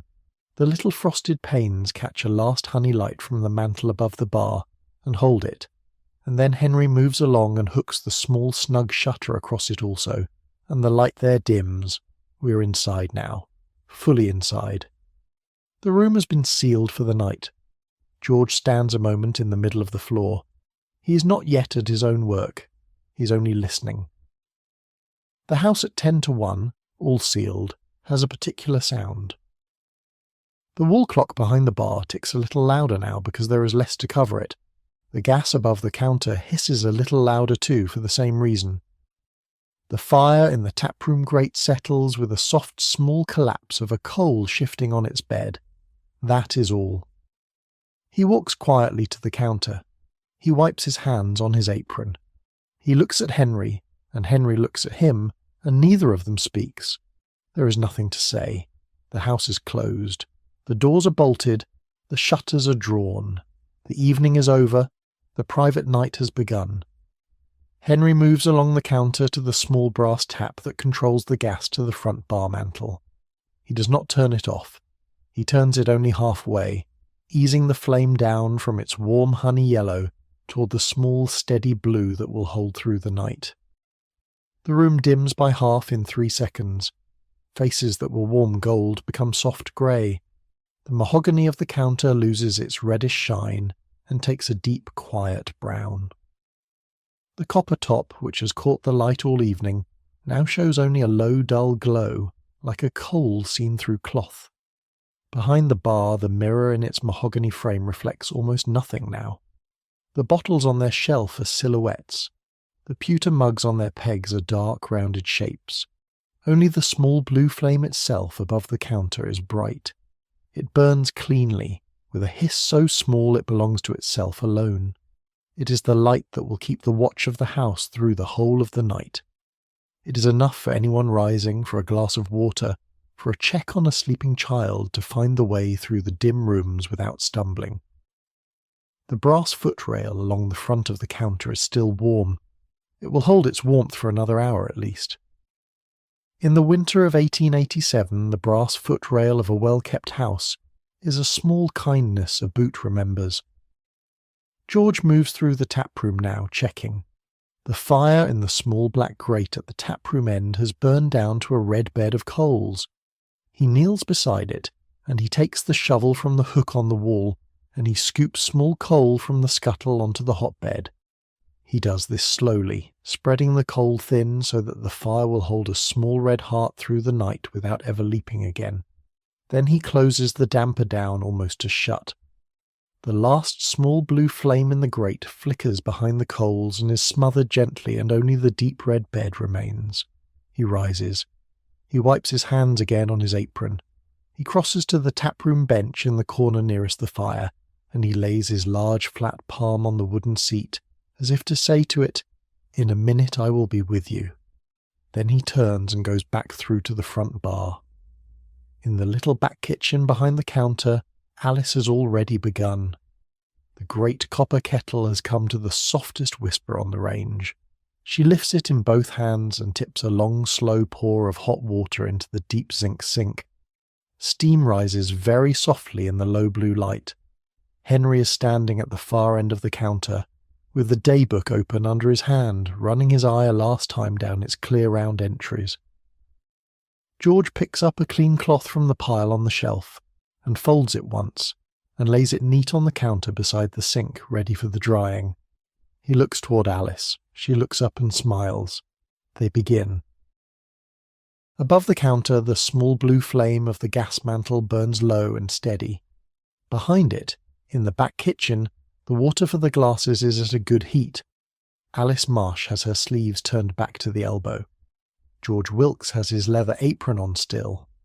Between them stands the deep zinc sink of the house, and the tall wooden drainer beside it, and the neat rows of shelves where the clean glasses will go. Alice is 23. She has been in this house for 4 years. She washes the glasses at the end of every night, and she has arranged the shelves behind her in an order she likes, and she will replace them one by one in that order as George dries them and hands them across. The water is heated on the small back kitchen range in the great copper kettle that has been on the boil since 10. It is poured hot into the sink over a small handful of yellow soap, and the soap loosens itself into a soft cloud in the water. Into the water Alice slides the first tray of pint glasses. They chime very softly as they touch, a small clean high sound. Nothing like the deeper note of the pewter, which will come last.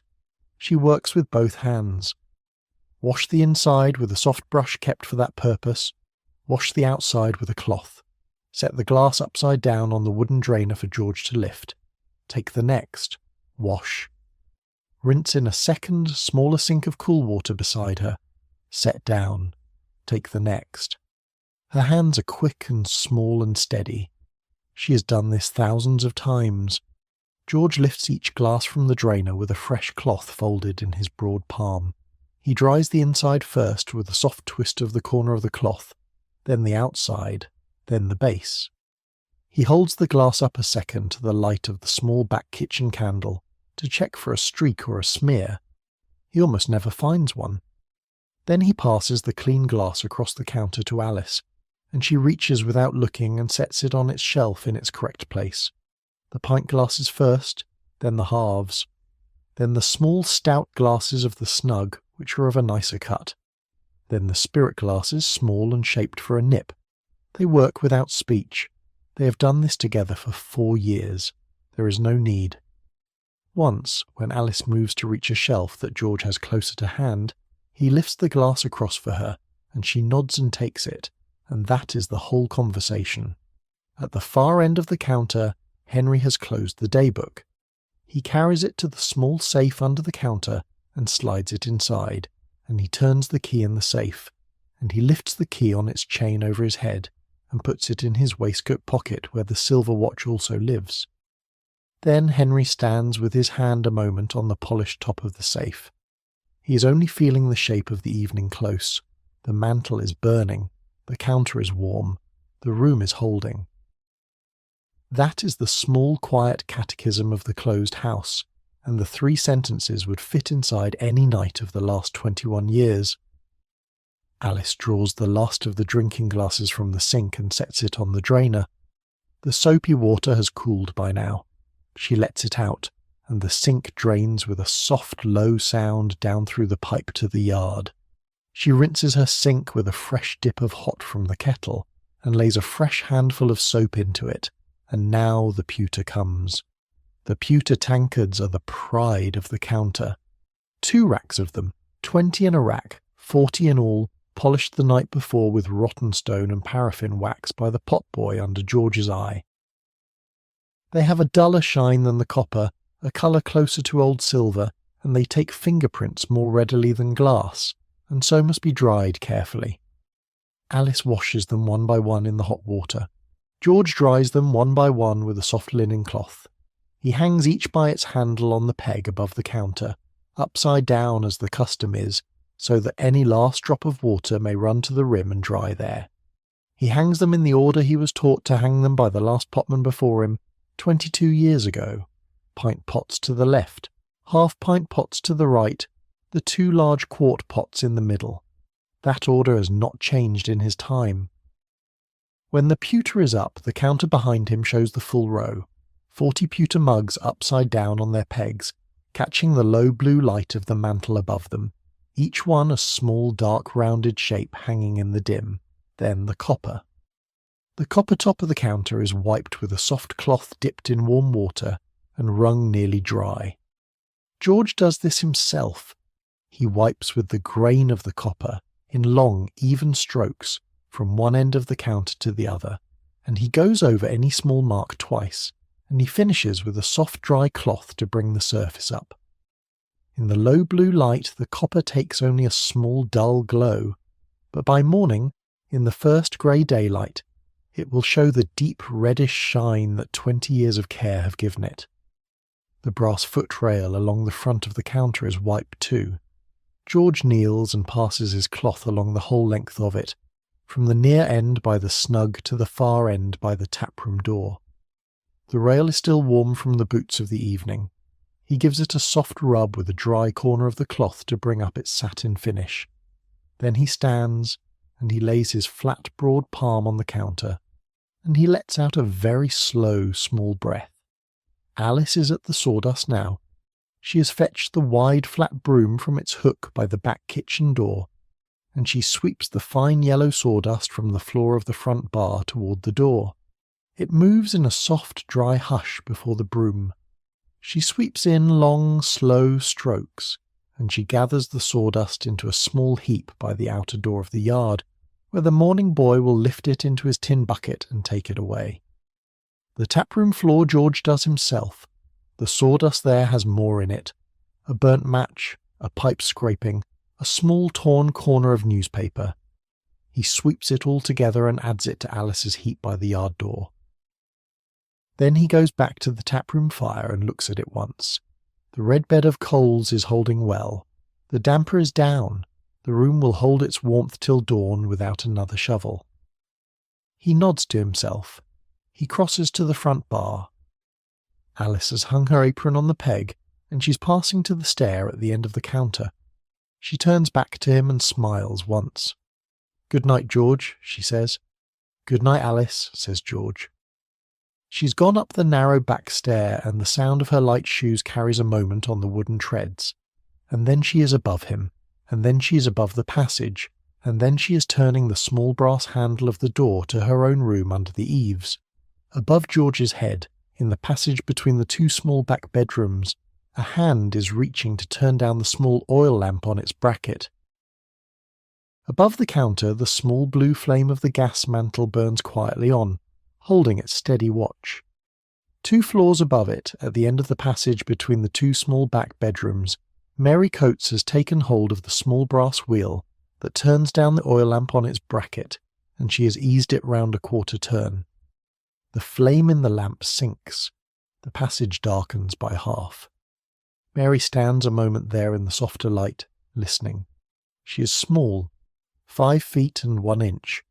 She was born in Somerset and came up to London at 17 to work as a maid, and she met Henry in a public house in Pimlico, and she has kept the daybook of this house in her clear round hand since 1872, in a leather ledger she has had since that year. The ledger is downstairs, in the small safe. Her 3 children are up here. Rose is 8. Tom is 5. Baby May is 1. Mary goes softly to the first door. It is the room the 2 elder children share. She has taken off her shoes for the passage, and she moves in her stockinged feet, and the boards of the old house creak only a little under her small weight. She opens the door slowly with her palm flat against it so that the hinge will not sound. Inside, the room is very quiet. There is a small night lamp on the mantel, its flame lowered to the smallest steady point, and by its small light Mary can see her two elder children in their narrow beds against the two side walls. Rose is on her back with her arm across her face, palm outward, as if she'd lifted it against a bright light in the middle of a dream. Her dark hair is spread across the pillow. Her breath comes in an even, soft rhythm. Mary stands beside the bed a moment and watches. Rose's small chest rises and falls under the coverlet. Mary bends and adjusts the coverlet where a corner has slipped from Rose's shoulder, and she lays it back with a small gentleness that only a mother's hand knows. She turns to the other bed. Tom is 5. He's turned toward the wall with his knees drawn up to his chest, one small hand tucked under his cheek. He looks very small in the bed. His hair is fair, and in the low light it seems paler than in the day. His breath comes softer than Rose's, and slower. Mary bends over him too and adjusts the little coverlet which he has half kicked off in his sleep, and she smooths it up to his chin. She stands a moment more between the two beds. She lays her right hand for a moment on Rose's shoulder, and her left hand for a moment on Tom's, though neither child feels the touch through their sleep. Then she turns and goes softly out and closes the door behind her, with the same care with which she opened it. The other small back bedroom is the one where baby May sleeps in her cot. Mary opens the door and slips inside. The cot stands against the inner wall.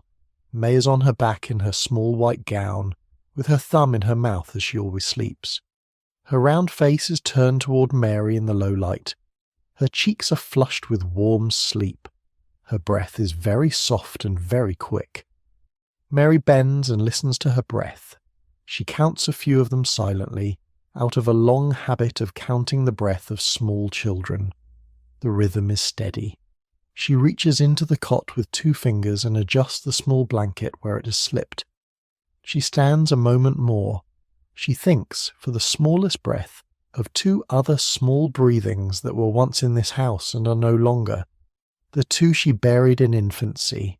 She does not speak of them, and she has been quiet with the grief of them for many years now. The small daguerreotype of the elder of them stands on the mantelpiece in the private parlour on the floor below, and Mary looks at it every morning as she goes past, and every evening as she comes back. She keeps the small brass frame polished. She bends once more over May, and she draws the blanket up under May's chin, and she goes out softly and closes the door behind her. The passage now is very dim. The small oil lamp on its bracket is burning at its lowest. Mary crosses to the front bedroom, which overlooks the street.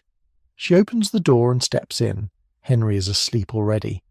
He's a big man, and he sleeps big, on his back, with his arms outside the coverlet. His silver watch lies on the small table beside the bed, its chain coiled beside it.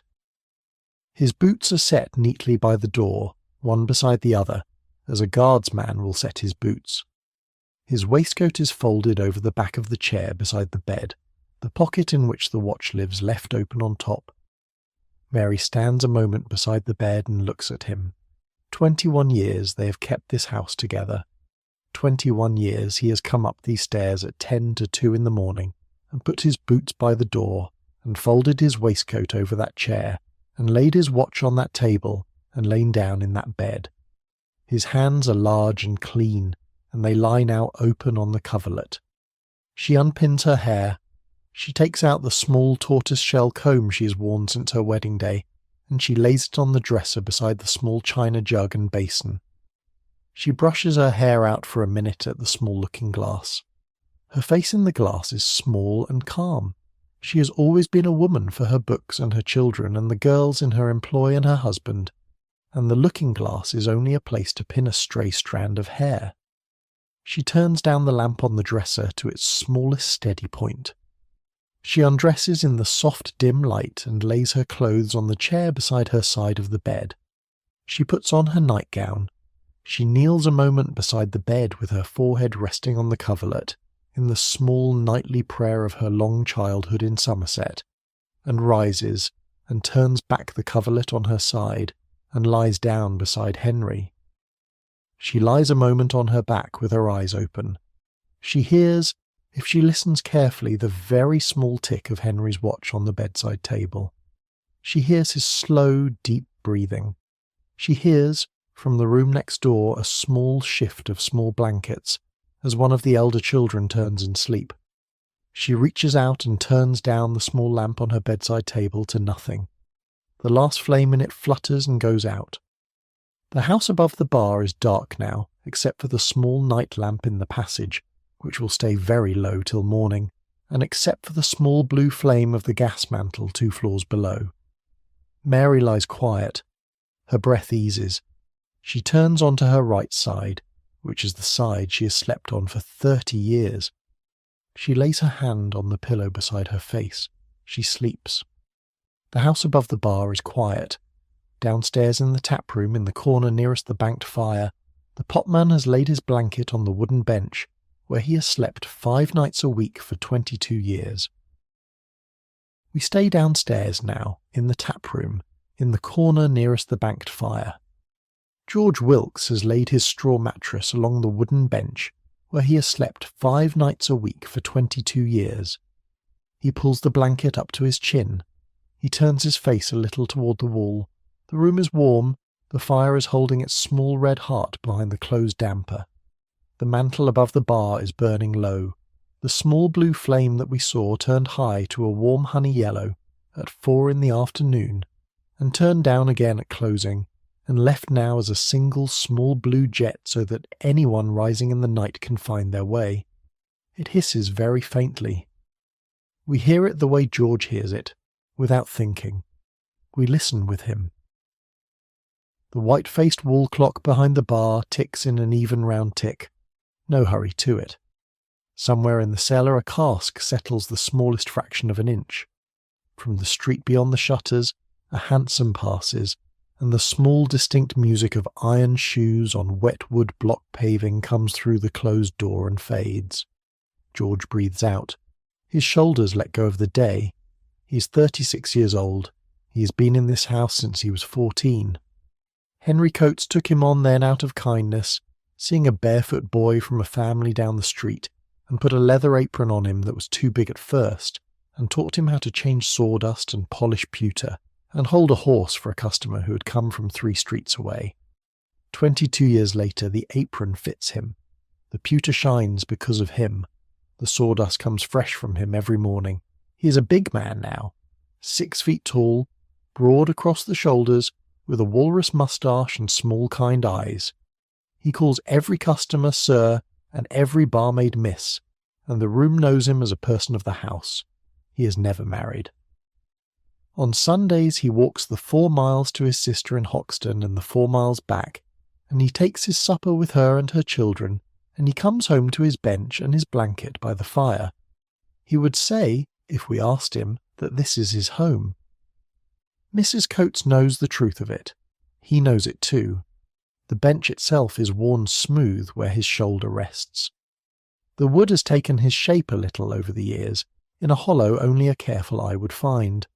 The straw of the mattress smells faintly of the tick that holds it, and faintly of the fire and faintly of the coal smoke that has soaked into every surface of this room for a very long time. It is a good smell to him. It is the smell of the house asleep. We settle beside him in the imagination, on the settle across the way, and we watch the room with him. The counter is bare. The pewter mugs are upside down on their pegs behind the bar, in the small orderly rank Alice set them in at closing. The copper top of the counter still takes a dull red shine from the low gas jet. The mahogany is smooth in the dim light. The brass footrail, warm to the boot all evening, holds a faint gleam along its length. It is empty of feet for the first time since 4 in the afternoon. It waits. The etched glass of the snug partition catches the small pattern of the flame in its stylized thistle and fern and holds it there, very small, very still, like a candle sealed inside a piece of ice. Above him the ceiling holds the family.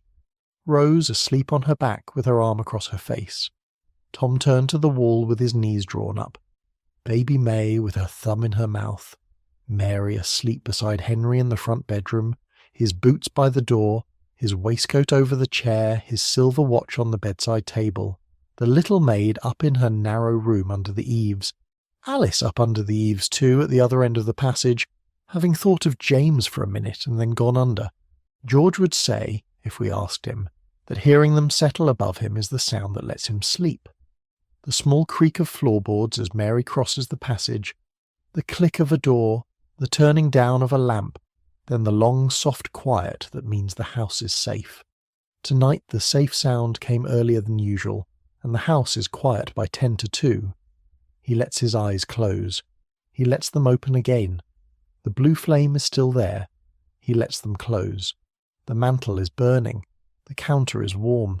The room is holding. He drifts into that lightest kind of sleep the working man knows, where a small change in the room would still find him. If a coal fell in the grate he would hear it and go and settle it and lie down again. If a shutter tapped he would rise and check the bolt. He has done both 100 times over the years. Tonight the coal will hold and the shutters will stay quiet. He goes down.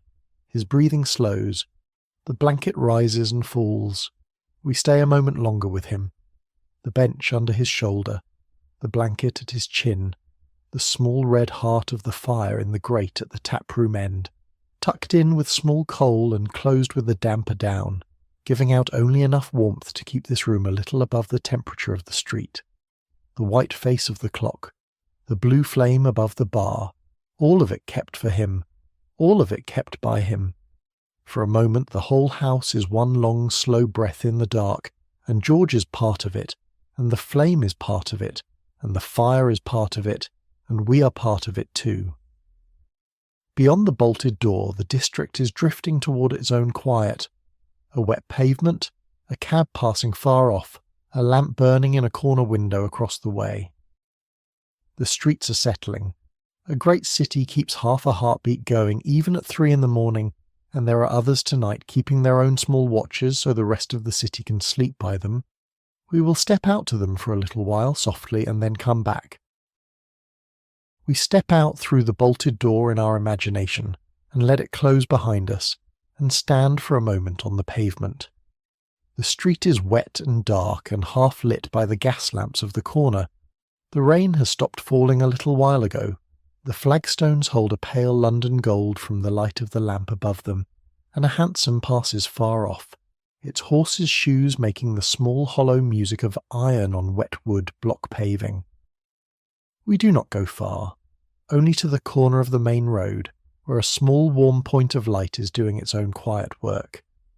The coffee stall stands at the curb, a wheeled wooden hut with a curved tin roof and a short chimney, breathing a thin blue smoke. The keeper is a small round man in a coat and a muffler, and he's doing his best trade of the whole 24 hours. He ladles coffee sweet with condensed milk into thick china mugs and hands them out through the hatch, and takes his coppers and calls each customer by name if he knows them, and by trade if he does not. Cabby, constable, governor, chief. Around the stall the night people gather. A printer off the morning papers has come out of the composing room with the ink still under his nails, and he stands with his mug in both hands and the steam rises past his face. A postman on the earliest shift, his sack still light, warms his fingers on the mug before he begins the round. A police constable, on his half-hour break between beats, stands with his back to the wind and his mug against his greatcoat, and the small brass button of his stock catches the lamplight. They talk very little. They nod. They drink. The keeper wipes the counter of his stall with a soft cloth and pours another mug. A little way further along the pavement at the corner where the two streets meet, the night cab rank has 3 hansoms and a four-wheeler waiting in a quiet row. The horses stand with their heads down. Their drivers are wrapped in capes and rugs against the cold. One of them is dozing, his reins gone slack in his hand, his horse quiet under him with a leg cocked at rest. The lamps of the cabs are turned low, small pinpricks of yellow against the dark. If a fare came out of a house now, one of the other drivers would nudge the sleeper awake with a low word, and he would take the job gladly. We turn and walk on a little. The peeler comes round the corner in his own time. He is on his beat, and his beat brings him past this street every half hour by the clock, and it will bring him past our pub in a few minutes to rattle the doors and confirm they are locked and walk on. His boots make a steady, soft sound on the pavement, and the bull's-eye lantern hooked to his belt throws a small round pool of yellow onto the flagstones as he goes. He nods to the coffee stall keeper as he passes. The stall keeper nods back and holds up a mug in question. The constable shakes his head gently. Later, perhaps, on the next beat. We keep him company for a few paces. The uniform is heavy, the greatcoat is heavier. The night has been quiet, which is what he wants. A quiet night is a good night for a peeler, and if he comes off his shift at 6, having spoken to no one but the stall keeper and one or two familiar shadows on doorsteps, he counts himself well used. 2 streets over, at the tea warehouse, the night watchman is sitting in his little cabin at the yard gate. A coal fire in his brazier, a kettle on the fire, a mug on his knee, a heavy stick propped by the door.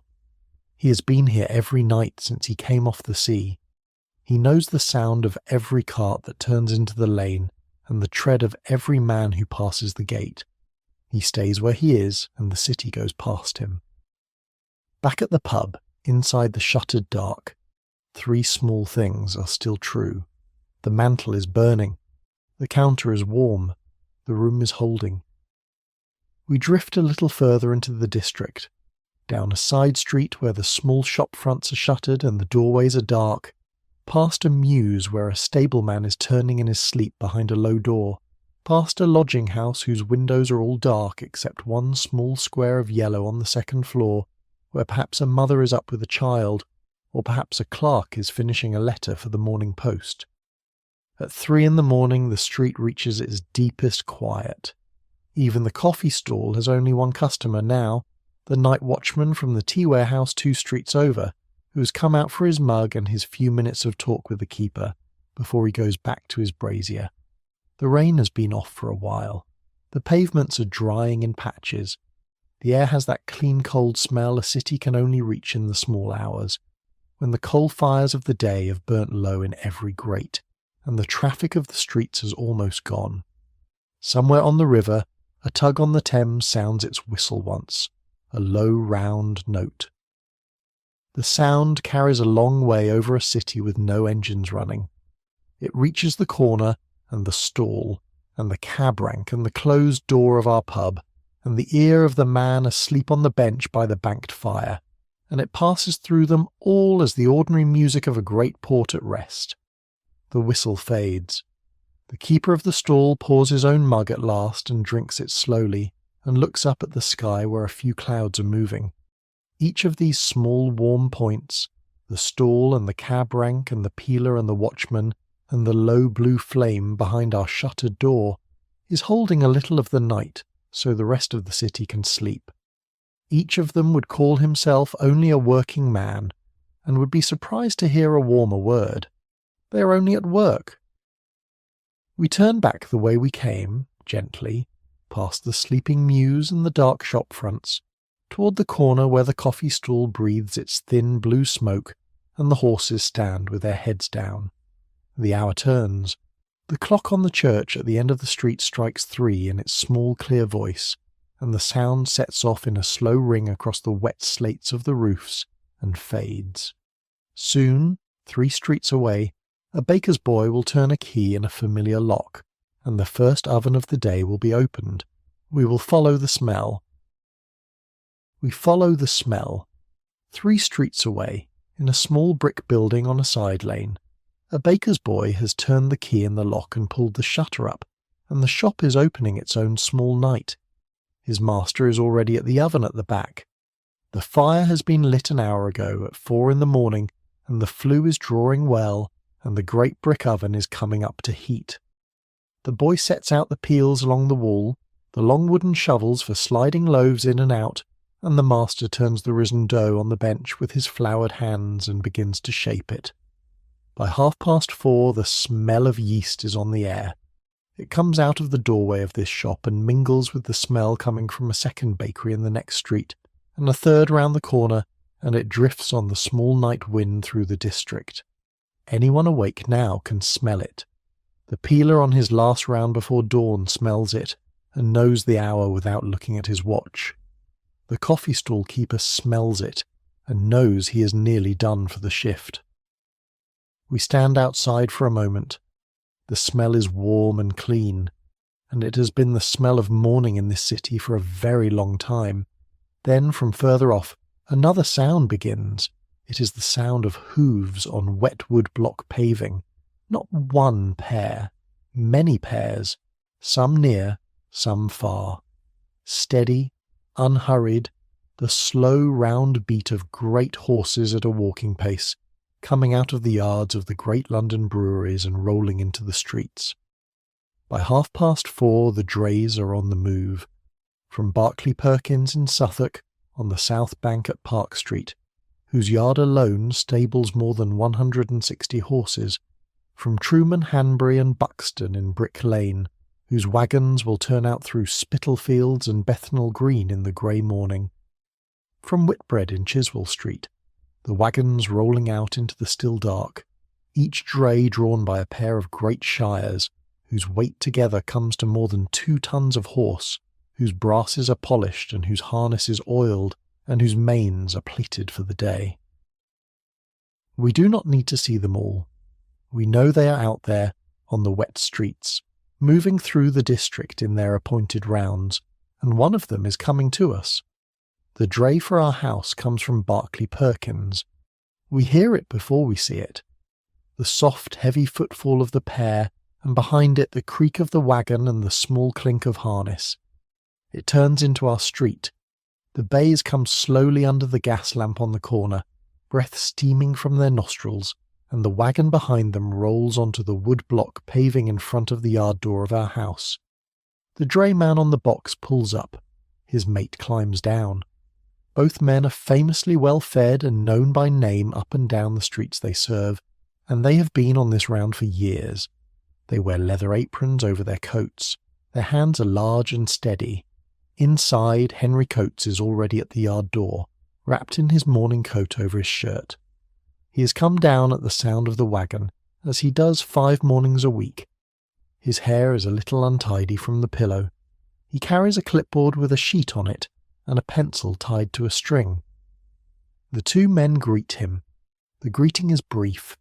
It is 5:30 in the grey morning, and everyone knows what is to do. The padded ramp is set down from the yard door to the pavement. The first barrel is rolled out from the wagon, gently, with a hand on either side, and lowered down the ramp into the cellar mouth. Samuel Peake has come across from his rooms above the saddler's shop 3 streets away, and he is in the cellar to catch the barrels at the bottom and roll them onto the stillage. He knows the weight of every cask before he touches it. A firkin at 9 gallons, a kilderkin at 18, a barrel at 36, a hogshead at 54. He knows where each one wants to sit against the north wall. The empties from yesterday go up the ramp the other way. 2 men and a rope and a soft, steady rhythm, and the wagon is loaded again with the light casks, and the full ones are all down. Henry ticks the delivery against the sheet on his clipboard. So many firkins of mild, so many barrels of porter, so many kilderkins of 4 ale. The pencil moves down the list. The count comes right. It always comes right. He looks up. He nods to the 2 men. He goes back inside for a moment and comes out with 2 pints of mild pulled fresh from a barrel just settled. The men take them at the yard door in the grey light, standing on the pavement, and drink them slowly. The horses breathe steam into the cold air. One of them shakes his head, and the brasses on his harness ring, small and clear. They talk a little now, about the round, about the weather, about a horse that went lame at Whitbread's last week and is back on its feet. Ordinary talk, warm talk. The talk of men who have done a job well together and have a moment to stand in the small pleasure of it before the next stop. Then the empty pints are handed back. The drayman climbs to the box. His mate walks alongside the horses to lead them out of the street. The wagon rolls off, softly on the wetwood blocks, and the sound of the hooves goes with it. Henry closes the yard door. He shoots the bolt. The mantle is burning. The counter is warm. The room is holding. Above him, in the grey light coming now through the private rooms, the maid is up. She's raking the parlour fire and laying the new one and setting a kettle. Mary will be down in a little while. Alice will follow. George will fold his blanket and tuck the mattress under the bench and put the kettle on for his own tea. The house is turning over its second breath of the day. While all this begins, one small point of light has kept its place in the front bar. It has been there through everything. Through the drayman at the yard door, and the bakers at their ovens, and the constable on his beat, and the coffee stall on the corner, and the tug on the river, and the man on the bench by the fire. We will go back to it now. Come back with me now, quietly to the front bar. The drayman is at the yard door still, in a way, in our imagination. His horses are still breathing steam into the grey air. The barrels are still going down the ramp. Henry is still ticking the delivery against his sheet. All of it is going on, and all of it has been going on for a very long time, in some form, in some house, in some street of this city, since long before any of us was born. But it's only a little after 3 in truth. The drayman comes a little later. He is a promise the room is holding for itself. In the grey moment when he does come, all this quiet will fold gently up and become another morning. The folding waits. What is here now, in the deep of the night, is the small blue flame. It is burning above the bar. It has been burning since closing. It will burn until the shutters come down at 6:30 in the morning, and the light of the day catches the counter. It is very small. It gives only enough light to see one's way behind the counter. It hisses very faintly, in a sound quieter than breath. You have been in the room with me all night. I have set you down in different places as we went. You have stood at the counter beside the printer with the pink paper. You have leaned on the brass footrail warm through your boot. You have sat in the snug behind the etched glass with the 2 old men and the widow. You have gone up to the family supper and heard the small maid pour the small beer for the children. Now, for the last little while, let me put you where you might most like to be.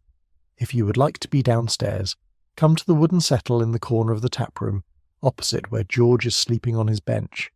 The settle is worn smooth. Its back is high enough to keep the small draughts out.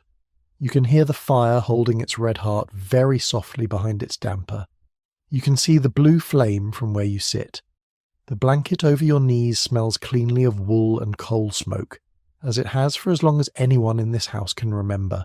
You are warm. If you would rather be upstairs, come to the foot of the passage between the 2 small back bedrooms, where Mary has turned the lamp down so low that it is only a small blue point of its own, kept for the children in case one of them wakes. You can hear Rose breathing evenly. You can hear baby May's small round breath in her cot. The floorboards are old and settled and will hold your step in silence. The passage is warm from the day. You are safe. If you would rather be nearest the warmth, come to the taproom fire itself and settle on the rug in front of the grate, where the small red heart of the banked coals gives out just enough warmth to keep the room a little above the temperature of the street. Behind you the bar is quiet. Above you the family is asleep. Around you the walls of a house that has held 100,000 ordinary evenings are keeping this one for you too. You are held. Wherever you have chosen, the small blue flame above the bar is burning for you as well. It is the light kept quietly on so that a person walking through the house at night, or waking from a dream, or coming in from the cold, will find their way. I asked you a question at the start of tonight. I asked why, in a great city, we care that a small room somewhere is warm and lit and kept for us. Here is the answer, gently. Because we always have. Because as long as there have been cities, and long nights, and cold roads home, Someone has kept a lit room open at the end of them for the rest of us, because Mary Coates kept it in this house for 21 years, and Henry kept it beside her, and George kept it on his bench by the fire, and Alice kept it behind the counter, and Samuel kept it in the cellar under the pavement, because old Joe kept it too on his wooden settle, in the ordinary faithfulness of being there, because the drayman kept it at 5:30 in the grey morning, and the coffee stall keeper kept it on the corner at 3, and the baker kept it at 4 with his oven door, and the peeler kept it on his beat, and the night watchman kept it at his brazier. The kindness has always done its work in the dark, quietly, asking for very little, and because tonight as you fall asleep someone somewhere is still keeping it, in a small pub on an English corner, in a diner on an American road, in a family kitchen where the kettle has just gone on the stove for a father who's up with a small child. In some quiet room in your own life you may be able to name.